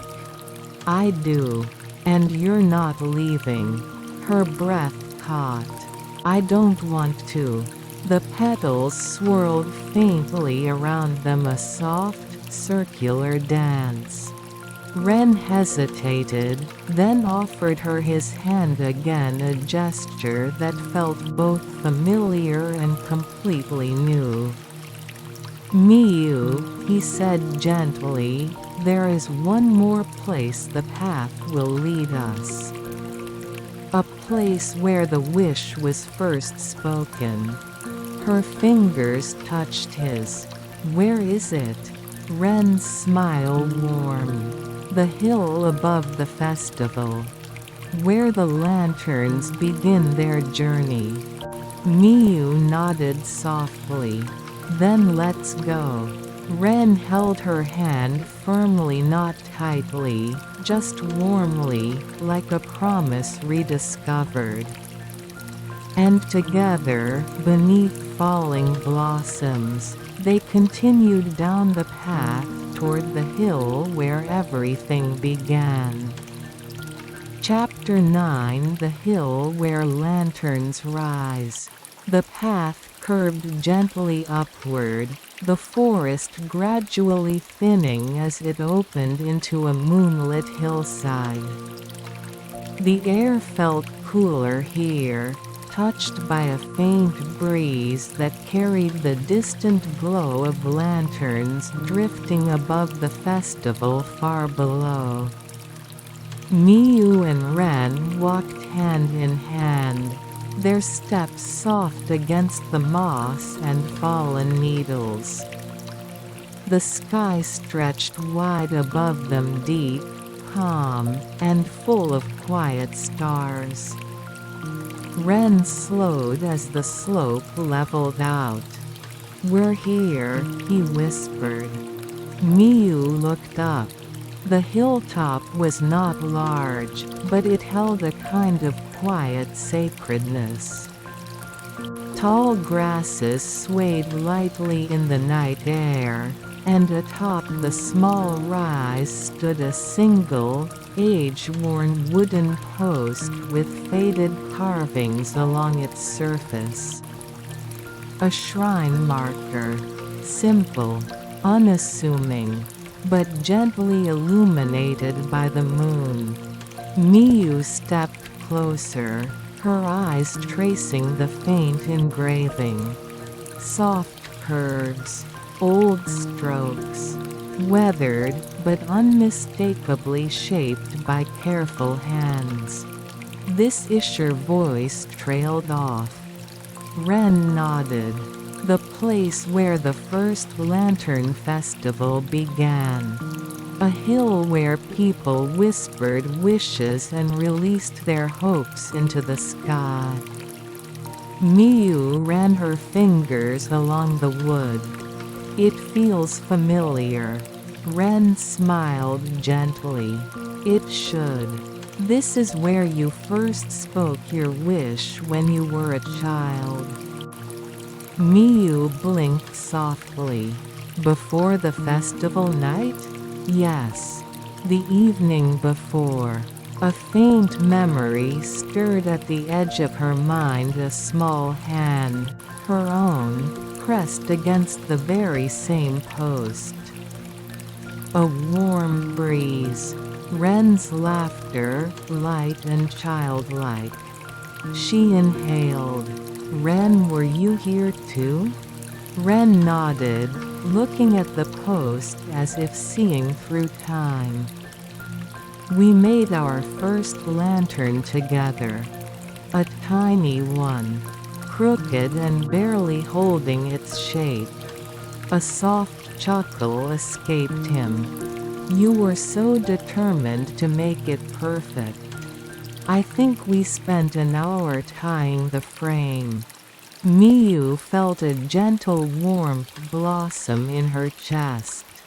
"That sounds like me." And when it was finished, Ren continued, "You whispered a wish to the lantern before we lit it." Miyu looked at him, curiosity soft and hesitant. "What did I wish for?" Ren met her eyes. "You wished not to lose the people you care about." Her breath hitched. "That was my wish?" Ren nodded slowly. "And do you remember what I said to you?" Miyu searched her memory, but only faint, hazy feelings surfaced. "I don't." Ren took a quiet step closer. his voice barely above the night breeze. "I told you if you ever lose your way, I'll find you." She stared at him, a soft, trembling ache spreading through her chest. "And I meant it, Miyu." His voice was gentle, steady. "Even when the years passed, even when your memories blurred, I kept waiting. Every lantern you released, every time your heart called out, he felt it." Miyu's eyes softened, growing warm with unshed tears. "Ren," she swallowed. "You kept your promise." He nodded. "I did." And her voice trembled. "I'm sorry. I didn't remember sooner." Ren shook his head gently. "There's nothing to be sorry for. Memories change. People grow. But the heart knows what it wants to keep." A lantern's soft glow drifted overhead, the faint light of one released by festival-goers below. It rose slowly, glowing like a fragile moon. Miyu watched it, feeling an ache expand in her chest, a longing, gentle and deep. "Ren," she said softly, "can I make another wish?" Ren reached into his sleeve and pulled out something wrapped in cloth. A lantern frame. A small one. Just like the one they made as children. Miyu gasped quietly. "I thought you might," he said with a soft smile. "I made this in case you wanted to try." Her throat tightened. "You made this for me?" "For us." He began unfolding the cloth. Inside were delicate strips of rice paper, soft and pale, and a tiny wick meant for a gentle flame. Miyu touched the frame with reverence. "It's beautiful." Ren knelt, laying the pieces out on the grass. "We'll build it together. Just like before." She felt a warm, nostalgic flutter, a memory resurfacing in her fingertips. They assembled the lantern slowly, carefully. The whisper of paper. The gentle tug of a string. Ren's steady hands are guiding hers. The quiet night air embraces their small, tender task. When the lantern was finally assembled, it glowed faintly in the moonlight, almost alive. Ren held it gently. "Miyu," he said quietly, "tell it your wish." She hesitated. Her heart thudded softly, not with fear, but with the weight of something real. She looked at Ren, at the warmth in his eyes, the quiet patience in his smile, the steady presence she had somehow known even before remembering. Taking a slow breath, Miyu placed her hands on the lantern. Her voice trembled softly. "My wish is not just to remember, but to stay connected, to walk beside the people who matter and not lose them again." Ren's eyes softened, and Miyu's voice lowered even more, a whisper tied directly to her heart. "I wish to stay by your side, Ren." Time went still. The lantern glowed softly between them. Ren closed his eyes, breathing in deeply as though her words became a part of his very breath. When he opened them, His gaze was warm enough to melt the night. "Miyu," he murmured, "I've waited to hear those words for so long." He placed his hand over hers on the lantern. "Then let this wish rise." Together, they lit the wick. Soft light filled the lantern, a warm, gentle radiance. The lantern lifted slowly, gracefully, carrying their wish into the sky. They watched as it floated upward, joining the countless others drifting in the moonlit night. High above, it glowed brighter than the rest, as if it had always belonged among the stars. Chapter 10: The Keeper of Dawnlight. The lantern drifted higher and higher until its warm glow blended with the sky. Miyu watched it until it became no more than a soft golden speck, trembling gently among the stars. A hush washed over the hill, tranquil, deep, almost sacred. Ren stood beside her, his presence warm and steady. The night wrapped around them like a soft blanket. At last, Ren spoke. "There is one more place I want to show you." Miyu turned to him softly. "Another place?" Ren nodded. "It appears only once each year. And only to those who carry a wish still unfolding." He extended his hand, not urgently, just quietly. "Will you come with me?"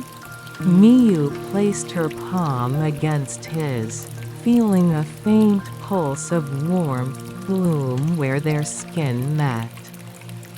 "Of course." Ren's fingers gently closed around hers. "Then follow me. The path that light remembers." They left the hilltop and walked toward a narrow trail hidden behind tall grasses. Unlike the earlier paths, this one glowed faintly under their feet, as if remembering the light of passing lanterns from years long gone. Each step caused a soft shimmer to ripple along the path, not quite light, not quite mist, something between memory and glow. Miyu inhaled quietly. "It feels like the ground is awake." Ren smiled. "In a way, it is. This trail is formed by every wish ever carried from the hill. All those lanterns, they leave behind a trace of their journey." Miyu's eyes widened softly. "So we're walking on wishes?" "Yes. And they guide us toward what our hearts seek most." The path unfolded with gentle curves, leading deeper into a part of the forest Miyu did not recognize. But she wasn't afraid. Not with Ren beside her. Not when the soft shimmering light beneath their feet responded to each step like a reassuring heartbeat. After a time, the forest opened into a clearing she had never seen before.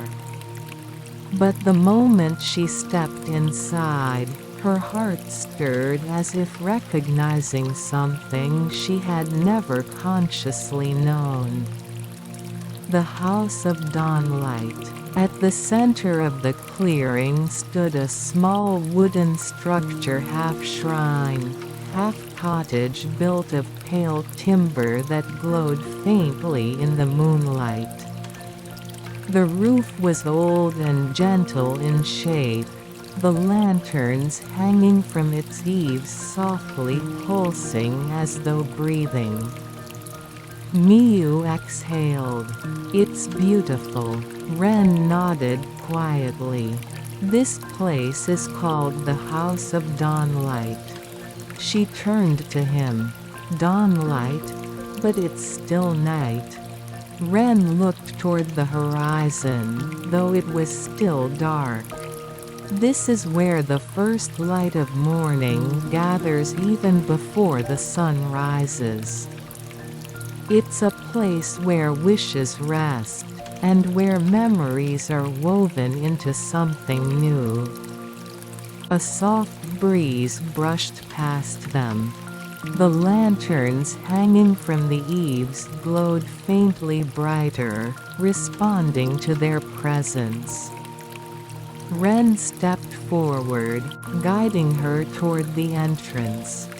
"Miyu," he said softly, "there's something I want to give you." Her breath caught, a gentle flutter rising in her chest. "What is it?" Ren did not answer with words. Instead, he slowly slid open the door. Warm golden light spilled out gentle, steady, like dawn captured in stillness. Inside, dozens of small lanterns floated at slow, serene angles. But unlike festival lanterns, these did not drift upward. They hovered calmly, as if anchored to memory itself. Each lantern glowed softly, in different hues of gold, peach, or pale silver. Miyu stepped inside, mesmerized. "Are these wishes?" Ren nodded. "Yes. Lanterns that carried wishes to the sky return here once their journey is complete. They gather in this place until someone seeks their truth." Miyu's heartbeat slowed to a deep, peaceful rhythm. "They're beautiful. One of them," Ren said quietly, "belongs to you." Her breath trembled. "One of mine?" Ren nodded again. "You released many lanterns as a child. Not all of them were tied to memories strong enough to remain clear, but the wishes inside them still linger." He gestured gently toward the floating lights. "Tonight you can reclaim one of them. If you want to." Miyu stepped forward as the lanterns swayed softly, like they were greeting her. "Reclaim a forgotten wish." Ren watched her with a calm, warm gaze. When wishes fade, they don't disappear. They simply wait. And when your heart is ready, they return. Miyu felt her chest fill with a warm ache, tender and nostalgic. She reached out slowly. As her hand moved closer, one lantern drifted toward her, a small one, glowing with a soft peach-colored light. It hovered inches from her palm. Her fingers shook slightly. "This one?" she whispered. Ren smiled. "If it heard you, it must be yours." Miyu cupped the lantern gently. The moment she touched it, the light pulsed softly like a heartbeat. And then, a memory bloomed. A memory returning. She saw herself. A small girl, sitting alone on the same hill where she had just sent her new wish. Her hands clutched a tiny lantern, the first one she'd ever made without help. Her child's voice trembled. "I want someone who will stay with me. Someone who won't disappear even if everything changes. Ren's voice, young and gentle, echoed in the memory. I'll stay. As long as you want me to. The lantern in Miyu's adult hands glowed brighter, recognizing its owner. The memory faded softly. Miyu stood still for a long moment, the lantern cradled gently. That was my wish. Her voice broke slightly. I didn't want to be alone. Ren stepped closer, slow, warm, steady. And you weren't, he said softly. Not then. Not now. His voice lowered. And not ever again. Miyu looked up at him, her eyes shimmering with soft emotion. Ren, thank you. He smiled, a quiet, dawn-like smile. You found your wish again. That's what matters. Miyu held the lantern close to her heart. Its glow pulsed, once warm and tender, then gently dimmed, dissolving into a soft light that seeped into her chest. The wish returned to her. Not as a burden, but as a quiet, familiar warmth. Ren stepped back slightly, giving her space. You're ready now. She blinked. Ready for what? Ren glanced gently toward the outside world where the sky had begun to soften with the faintest suggestion of morning. The final step, he said. Where wishes become truth. Chapter 11, Where Wishes Become Morning. The sky beyond the trees had begun to change, not yet bright, not yet touched by sunlight, but softened with the faintest hue of blue, like the world was taking its first quiet breath. Miyu stepped out of the house of dawnlight, the warmth of her reclaimed wish still resting gently in her chest.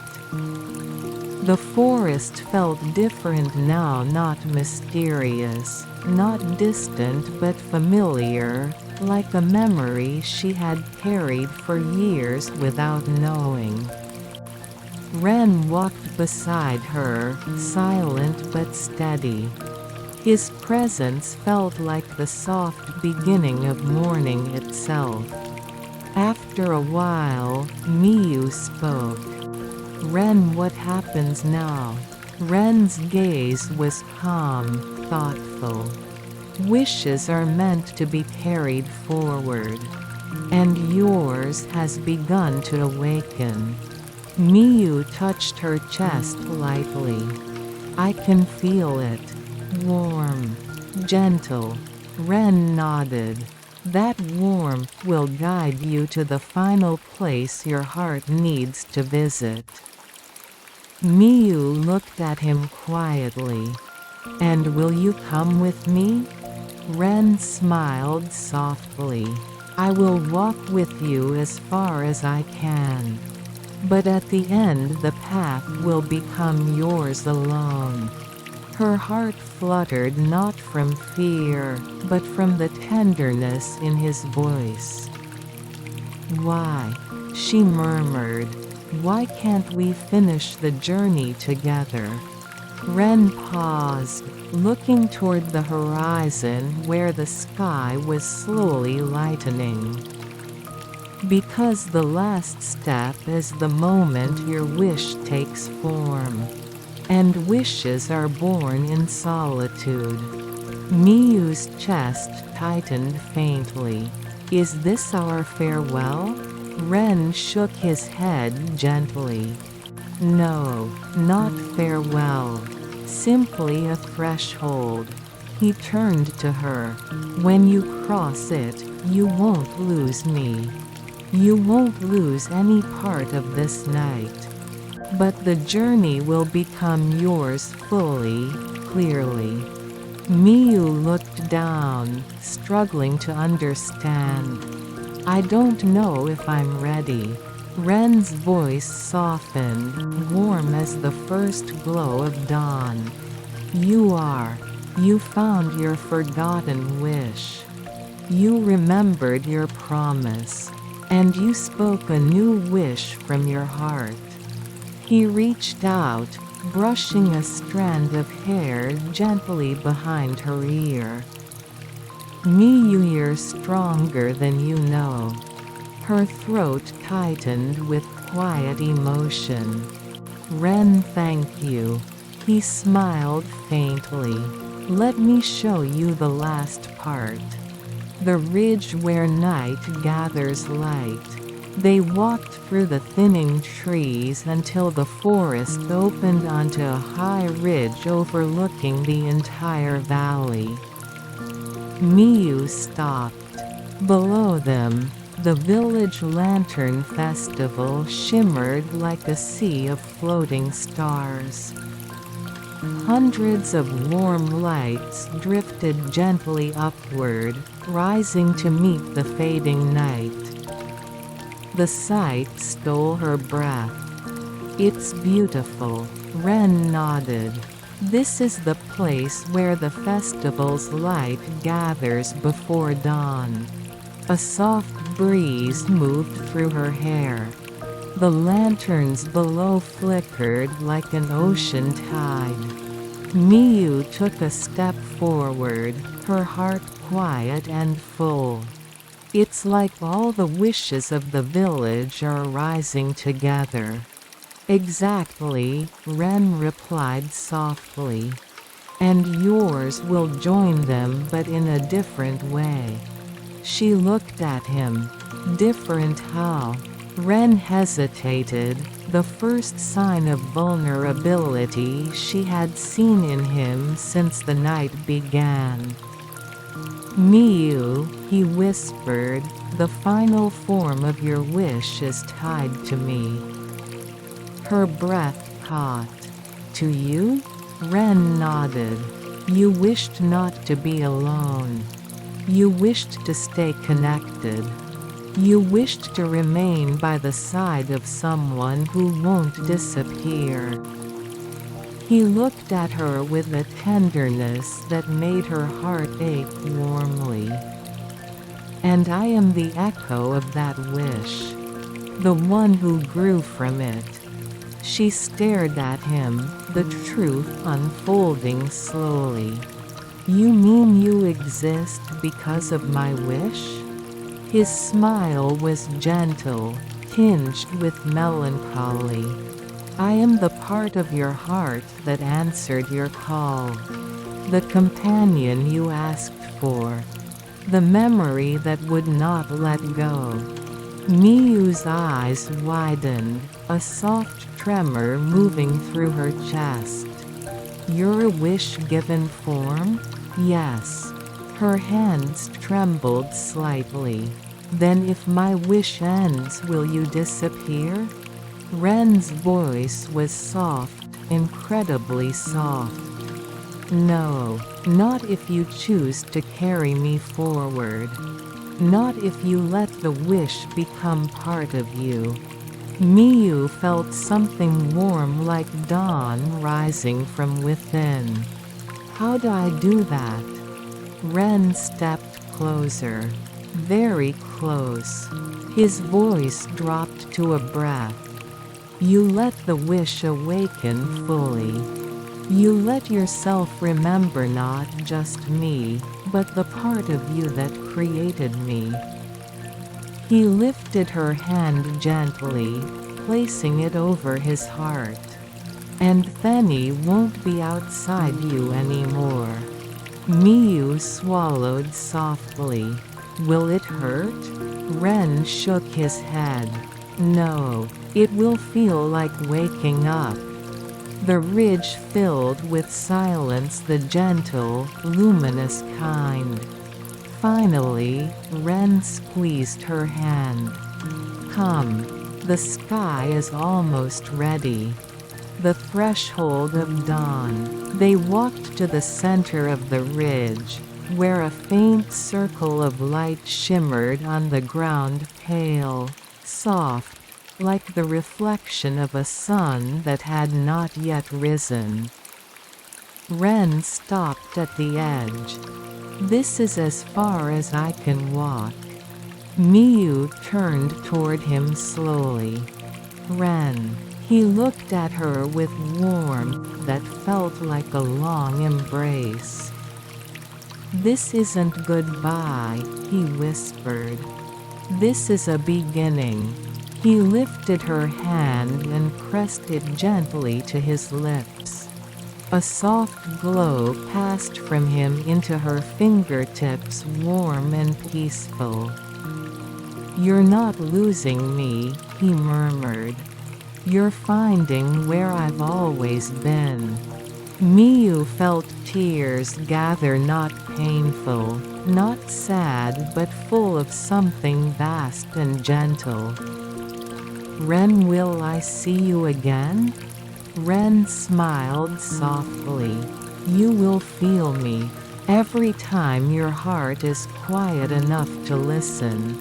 A lantern rose from the village. Then another. And another. Dawn gathered at the horizon, waiting. Ren stepped back, his figure bathed in soft gold. Miyu stepped into the light. She took a trembling breath and stepped forward. The moment her foot touched the circle of light, the world grew still, silent, warm, weightless. Light rose around her like mist. Her heart filled with a calm she had never known. And from somewhere very close inside her a voice whispered, I'm here. Chapter 12. When Dawn Learns Your Name. Light enveloped Miyu in a soft, glowing embrace, not bright, not overwhelming, but gentle like the first warmth that touches the sky before sunrise. Her breath deepened. Her heartbeat slowed.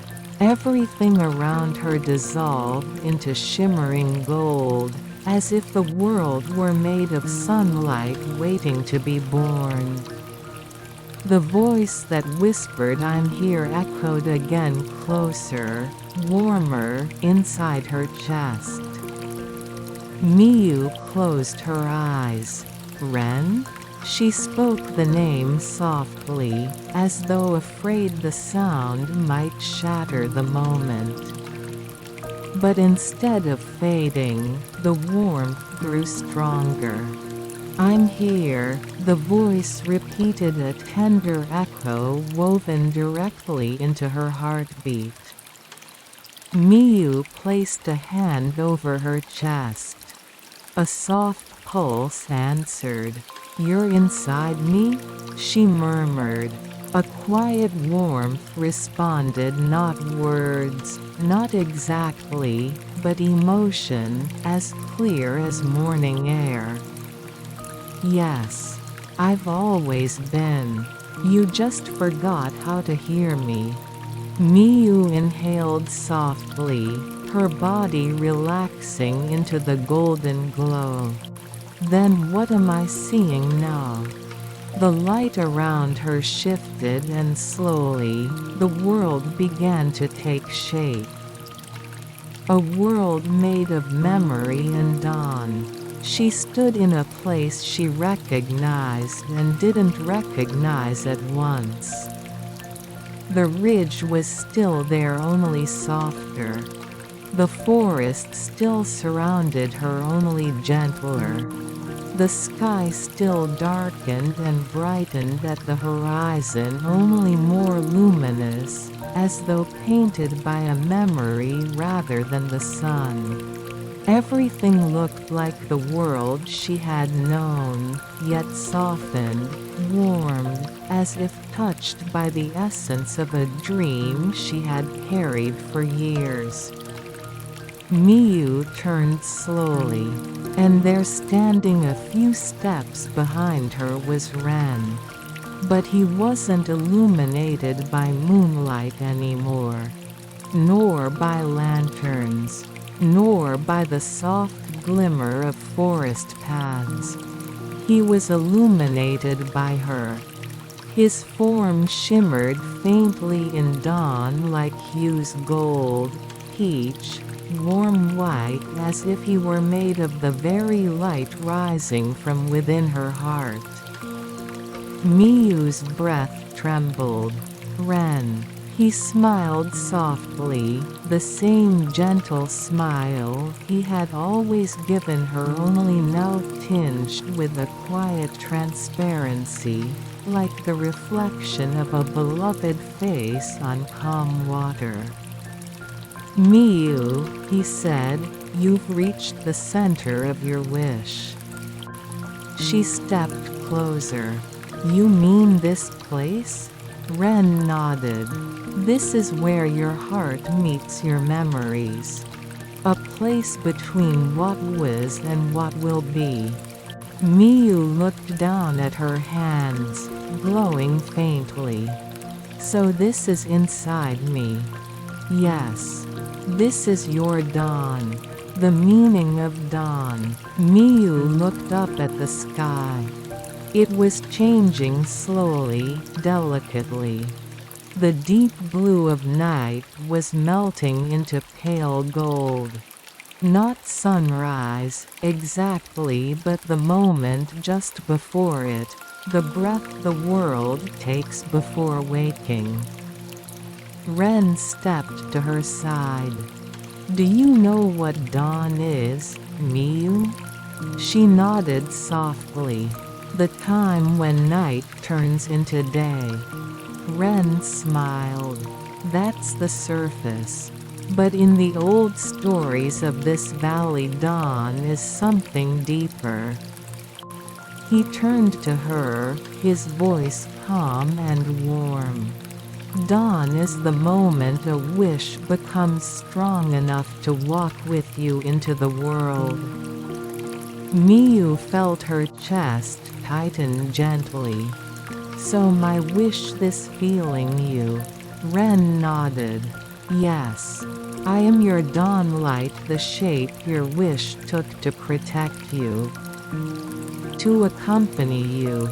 To remind you that you never walk alone." Her breath trembled. "And now what happens to you?" Ren looked at her with an expression filled with love, gentleness, and something like pride. "I don't disappear, Miyu. I become part of you fully." "But you already are," she whispered. He shook his head softly. "No. Until now, a part of me still stood outside you, guiding you, waiting for you. This night, this journey was for you to remember why I existed." He reached out, touching her cheek with a hand made of soft mourning. "And now you have." Miyu closed her eyes as warmth spread beneath his touch. "I don't want to lose you," she whispered. "I don't want this to end." Ren's thumb brushed her cheek gently. "It won't end. It will change." His voice grew softer, like light threading through her thoughts. "You will carry me. Not as a shadow, not as a forgotten wish, but as a strength, a companion, a warmth you can always feel whenever your heart quiets." Miyu swallowed softly. "And will I still hear you?" Ren smiled. "Always. In the quiet moments." in the calm between breaths, in the light that rises behind your thoughts. He stepped closer, until their foreheads nearly touched. Every dawn will remind you. The moment of merging. The golden glow intensified, not blinding, not hot, but warm like hands held in winter. Ren lifted both of Miyu's hands and placed them over his own heart, a heart made of shimmering light. "Miyu," he murmured, "let me return home." She understood. Not with her mind but with her heart.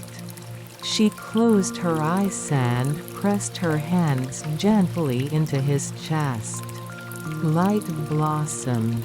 Warmth flowed up her arms and into her chest. Into her breath. Into her heart.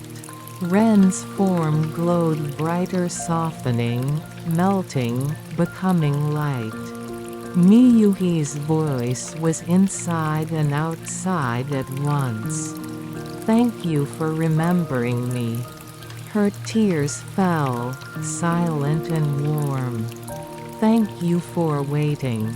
He smiled. She could feel it more than see it. "Walk forward. Your dawn is ready." And then, Ren's form dissolved into the warm, golden light. The light flowed into Miyuike, a breath returning home.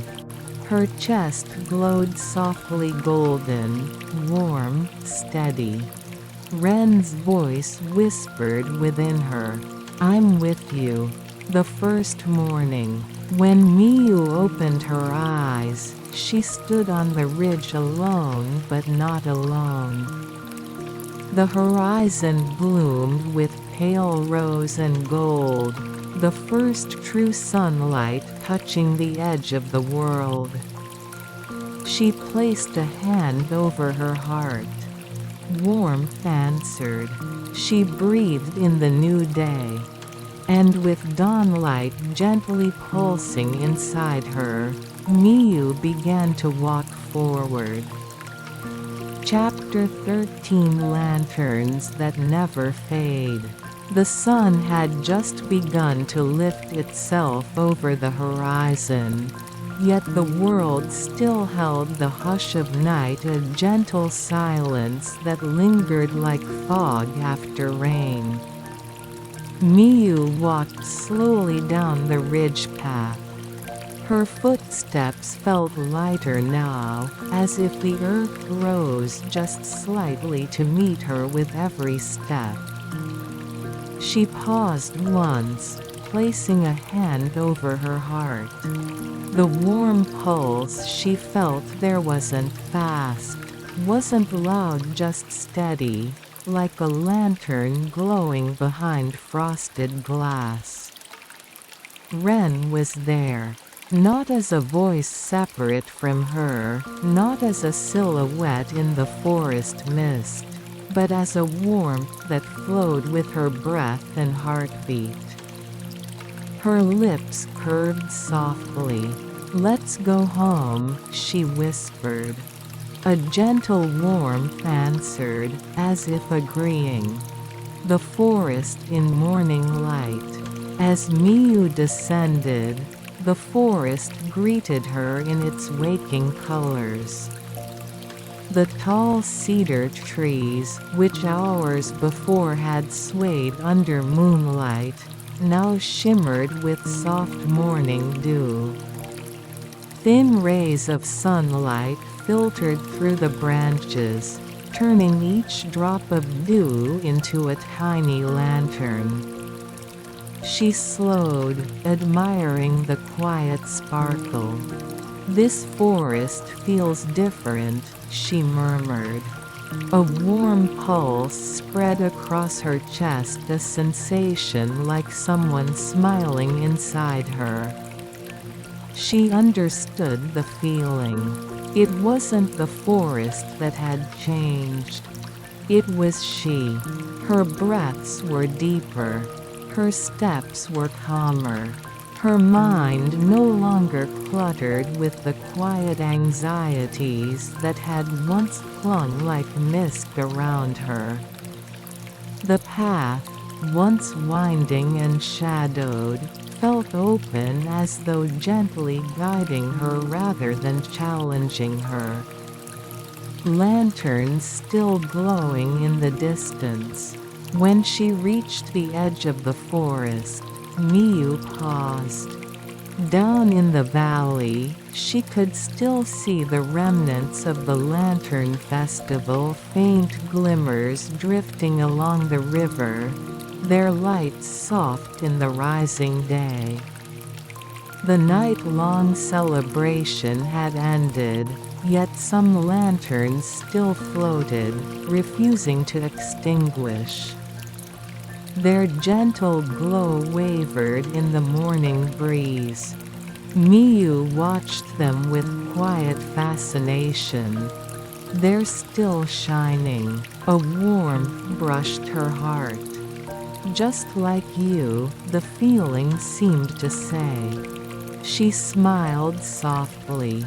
The lanterns looked different now, not with the magic of festival nights, but with a calmer, deeper beauty. Some lights were dim, barely flickering. Some glowed steadily, carrying wishes someone had breathed into them hours before.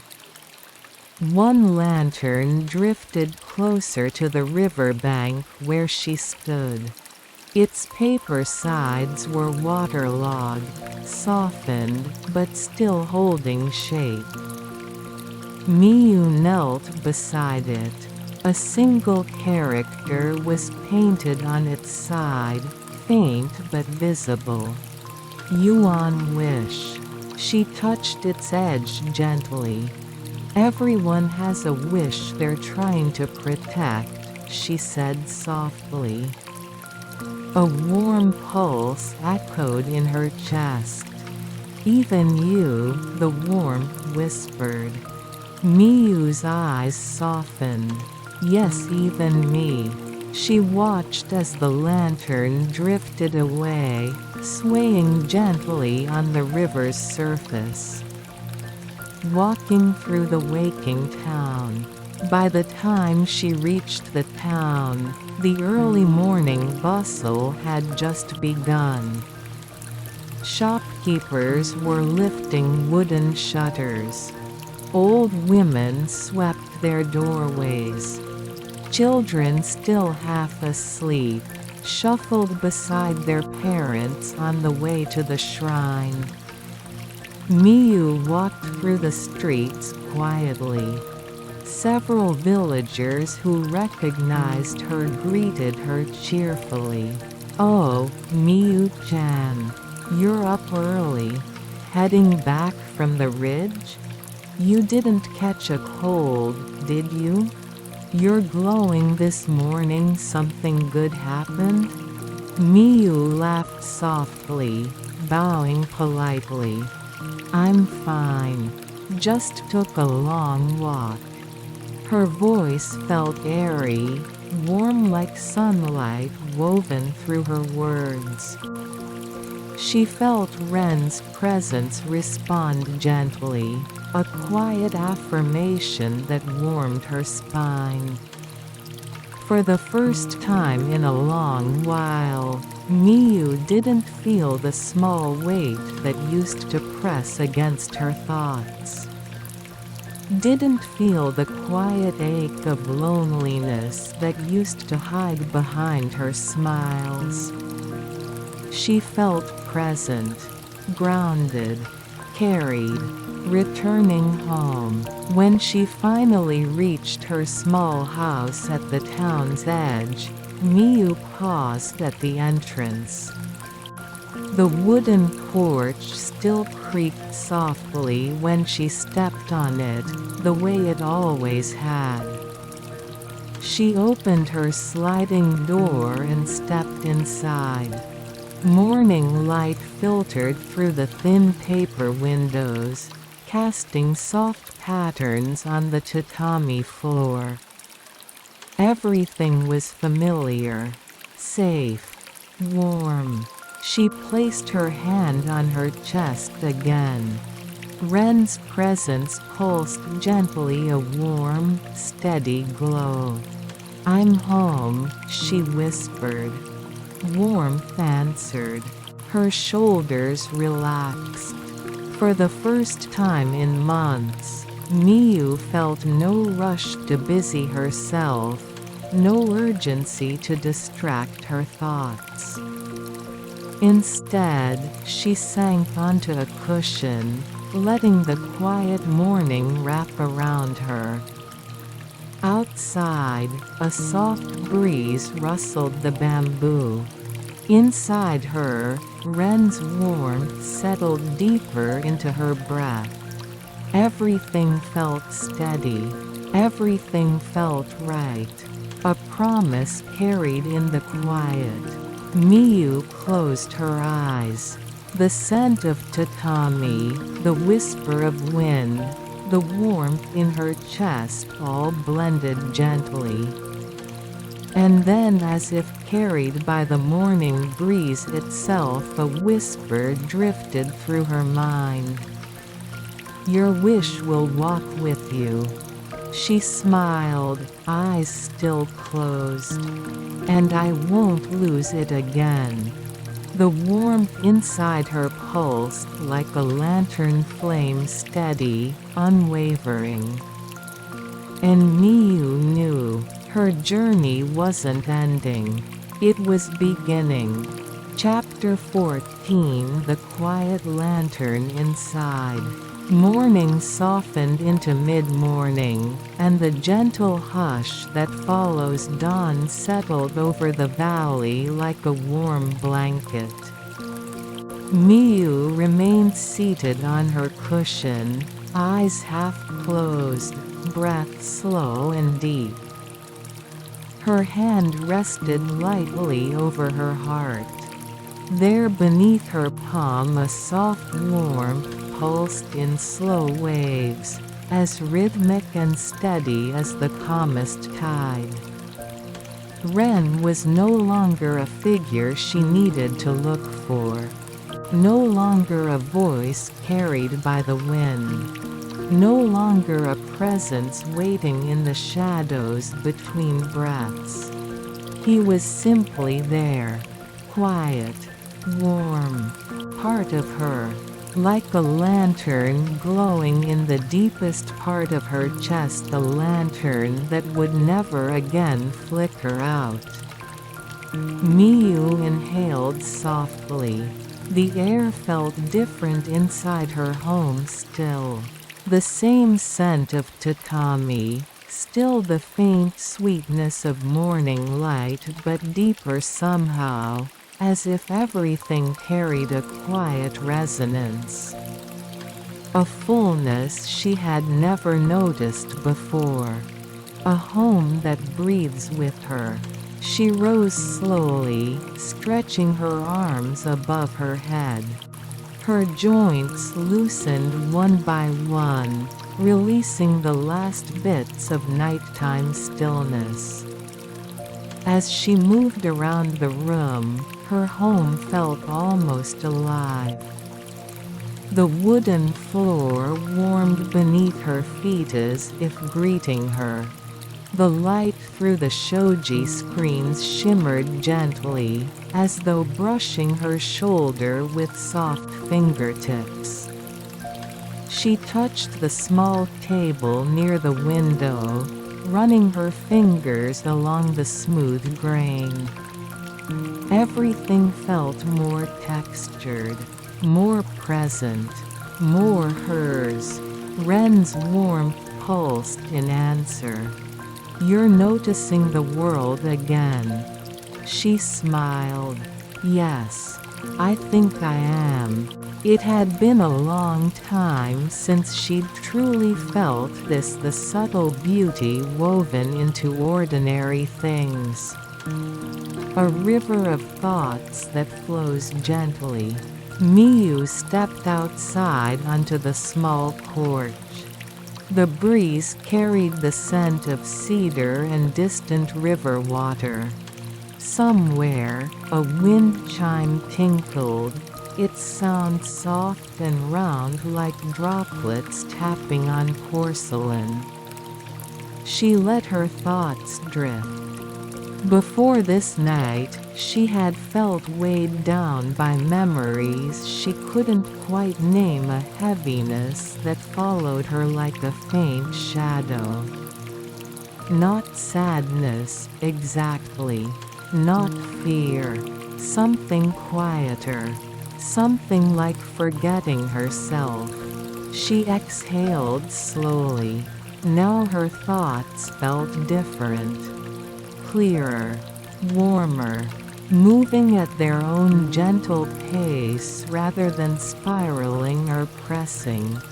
It was as though the river inside her, the one that had long been restless, had finally found a calm current. Ren's presence flickered warmly. "You're breathing easier." "Yes," she whispered. "It feels like the world finally has space around me." A soft pulse. "No, like you have space inside you." Miyu paused, absorbing that. He was right. There was space now. Room for light. Room for breath. Room for hope. Room for herself. An unopened letter. When she stepped back inside, her gaze fell upon a small wooden box sitting beneath the low table. She blinked. It had been there for months, untouched, something she had once meant to open but could never quite bring herself to.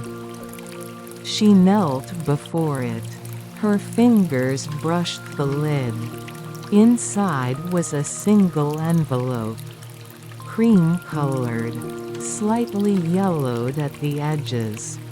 Her name was written in familiar handwriting. Her breath caught gently. "It's from before." Ren's presence warmed. "Open it. You're ready."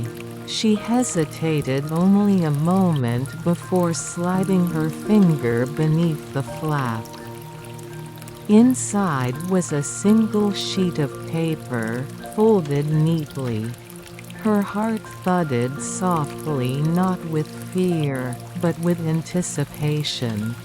She unfolded it. The handwriting was her own. A letter she had written to herself years ago. She read the first line aloud, voice trembling. "To the version of me who forgets how to dream." Her breath hitched. She continued reading silently. The letter spoke of small hopes, of quiet promises, of dreams she once held close but felt slipping away, of fears she didn't want to become permanent. And near the end, "If someday you feel lost, I hope a part of me will come back to guide you." Someone warm, someone gentle, someone who reminds you that you are not alone. Please let that version of me in. Miyu lowered the letter slowly. Her eyes softened. So Ren. The warmth inside her pulsed gently, like a lantern flame flickering in acknowledgement. "I'm the part of you that answered." Her throat tightened with emotion. "You came from a wish I wrote long ago. A wish that never stopped reaching for you." She pressed the letter to her chest. Tears did not fall. They didn't need to.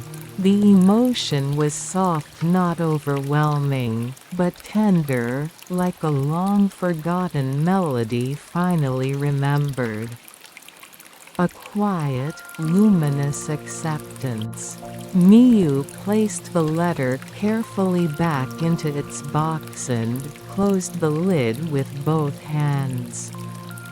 Then she whispered, "Thank you for finding me again."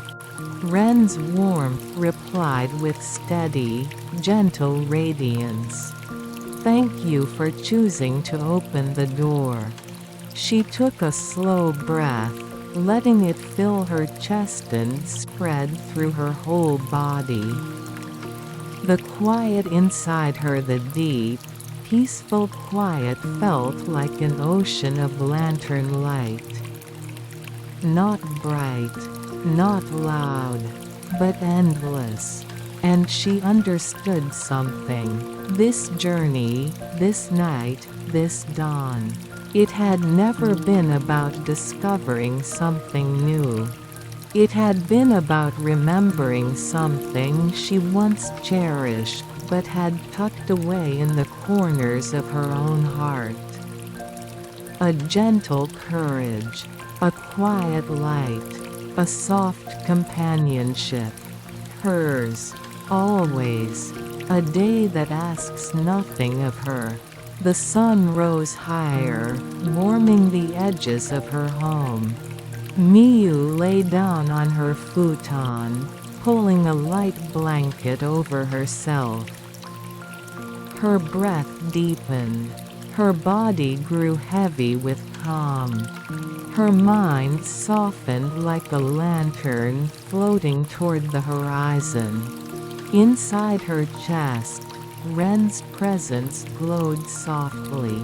A warm lantern, a quiet guide, a part of her that would never again drift away. As her eyes closed, she whispered into the still air, "Stay with me." A soft warmth answered, "I'm here. Rest, Miyu. Rest as long as you need." Her breath slowed, warm, steady, peaceful, and Miyu drifted gently into the softest sleep she had known in years. Chapter 15, Where Lantern Light Becomes Morning. The world had fully awakened while Miyu slept, yet inside her home, time moved at a much gentler pace. Sunlight drifted across the tatami like a slow tide, softening every corner and warming every shadow. Miyu stirred beneath her blanket, eyes fluttering open with the heaviness that comes only from deep, healing rest. For a moment, she simply existed in stillness, listening to the quiet, feeling the weight of her own breath, noticing the soft, warm pulse at the center of her chest. Ren's presence, calm, steady, patient, glowed faintly inside her. "You slept well," the warmth seemed to whisper. Miyu smiled without opening her eyes fully. "Yes, it feels like the first real sleep in a long time." The warmth pulsed lightly, not in response, but in harmony with her own heartbeat. A house that breathes in tune with her. When she finally sat up, the room seemed to brighten with her movement. Shadows shifted gently, the air stirred softly, and the faint rustle of bamboo outside settled into a soothing rhythm. Everything matched her pace, slow, calm, unhurried. Miyu stood and walked to the window, sliding open the paper door. A quiet breeze entered, carrying the scent of morning leaves and distant river water. She closed her eyes and let the wind brush her cheeks like a soft greeting. Inside her chest, Ren's warmth expanded subtly.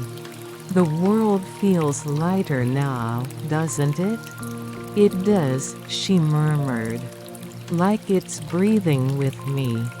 Her fingers rested gently where her heartbeat lived. "And you feel clearer, too. More here." A tender warmth rose in response. "You understand me better now because you understand yourself better." Miyu let that sink in. It was true. The night's journey hadn't given her something new, it had returned something she had lost. A gentle walk outside. She stepped outside barefoot, feeling the soft, cool earth beneath her feet. Her small garden, overgrown in places, wild in others, glowed in the morning light. Tiny flowers she'd forgotten to tend still bloomed quietly in the corner. Moss covered parts of the stepping stones, soft as velvet beneath her toes. Birds chirped from the branches above, their songs unhurried, as if singing only for themselves. Miyu walked slowly among the stones and let her fingertips brush the tops of the small blossoms. "These little things have missed them." Ren's warmth answered gently. "They've missed you, too." She laughed softly, the sound light like falling petals. A moment of tea and meaning. Back indoors, Miyu warmed water and prepared a small cup of green tea. Steam curled upward in delicate patterns. The scent filled the room with a grounding comfort. She lifted the cup slowly. The warmth of the tea seeped into her palms, down her arms, and through her chest. Ren's presence blended with the warmth of the drink, creating a gentle harmony that felt like being wrapped in a soft blanket. Everything was ordinary, simple, but deeply peaceful. She took a small sip. "Do you think," she whispered, "that peace like this can last?" A steady warmth answered. "Peace isn't something that disappears. It's something you return to. Something you let yourself feel. And now you know the way back." Miyu lowered her gaze, smiling softly. "That's true." She breathed in slowly and deeply. Her shoulders loosened. Her heartbeat softened into a calm rhythm. "I can come back here," she said. "To this feeling. To you." The warmth pulsed. "I'm always here. Not as a guide anymore, but as the part of you that remembers light." Her eyes softened. She felt it the way Ren had changed form. How his presence was no longer separate from her. No longer a companion standing at her side. But something woven into her breath, her thoughts, her calm. A lantern inside her chest glowing endlessly. A valley bathed in quiet gold. Taking her teacup, Miyu stepped outside again. From her porch, she could see the valley laid out before her lush, warm breathing. The last of the festival lanterns had finally drifted out of sight, but their echoes remained in the morning light. The river shimmered like soft silk. The rooftops glowed in mild gold. Distant trees swayed, their leaves whispering a gentle welcome. Miyu sat at the edge of the porch, hugging her knees and sipping her tea. The world didn't ask anything of her, didn't hurry her, didn't expect her to be more than she was. It simply existed with her. And she existed with it. In harmony, in quiet, in light. Ren's warmth glowed inside her, a steady presence, like the flame of a lantern protected from wind. Miyu whispered, "I feel whole." A gentle pulse answered, "You are whole. You always were. You simply needed to see yourself again." Her eyes stung not with sadness, but with a soft, overwhelming peace. She closed them, and breathed, a lantern that stays lit. As she sat there, the gentle rhythm of the world blended with her own. The rustle of leaves, the soft hush of the morning river, the warm thrum of her heartbeat, the faint pulse of Ren's presence. All of it merged into a single, calming stillness. A stillness that felt like home. After a long silence, Miyu whispered, "I'm ready." Ren's warmth lifted inside her, like a lantern being held up to guide the way. "Then walk forward, Miyu. And wherever you go, take this quiet with you. Take this light. Take yourself." A soft smile touched her lips. She didn't rise yet. Didn't rush. Didn't need to.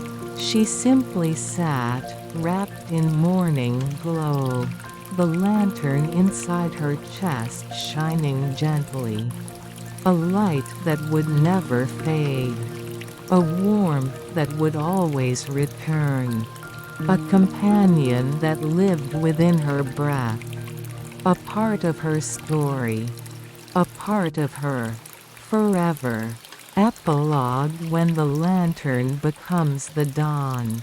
There are moments in life so quiet, so gentle, that they feel less like time passing and more like the world taking a soft breath around you.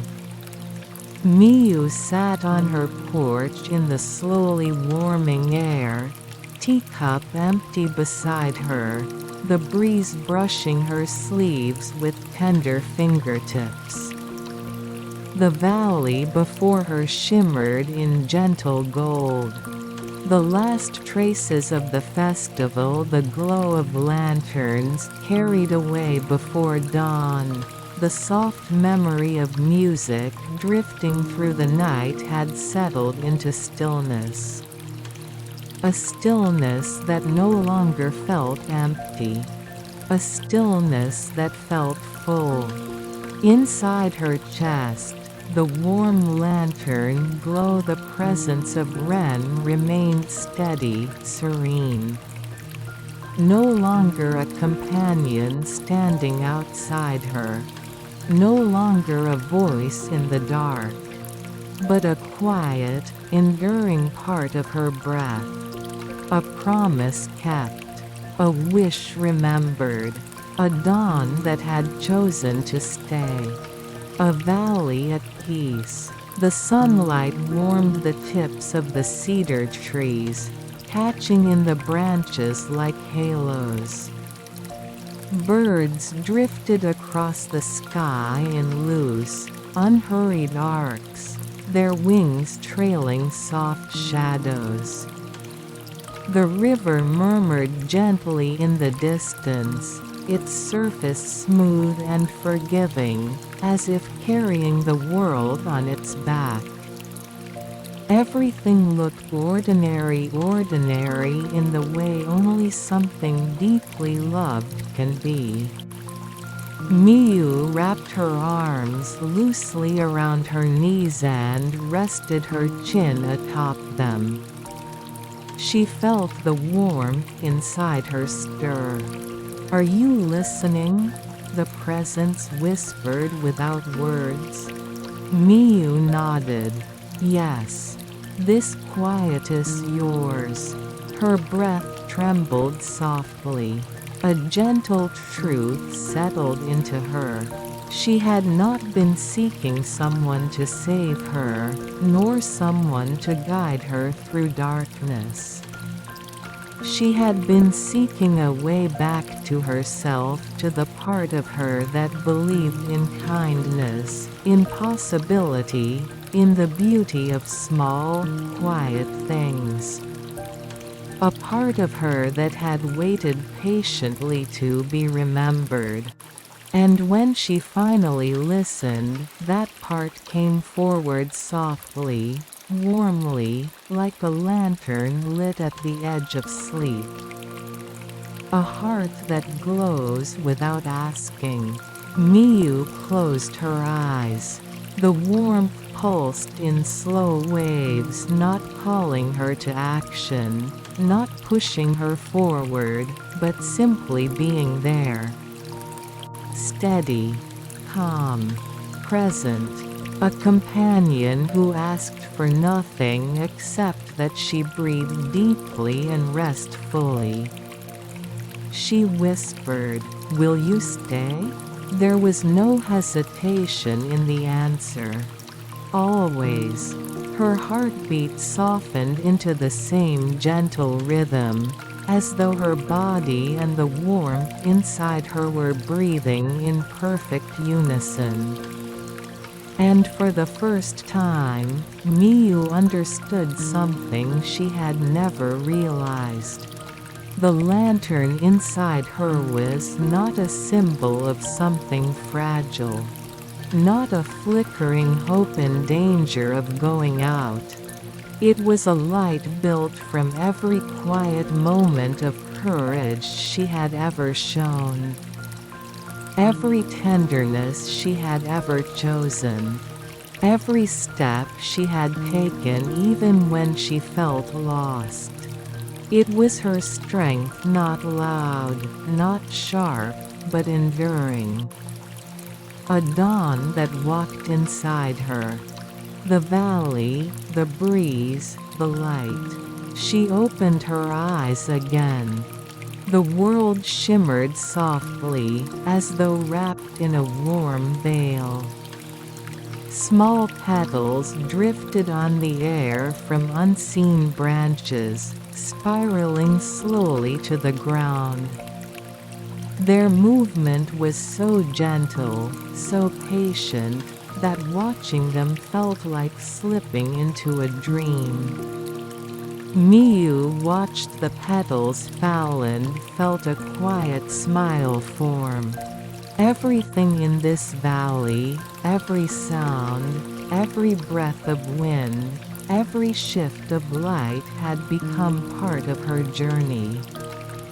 She was not the same person who had climbed the ridge the evening before.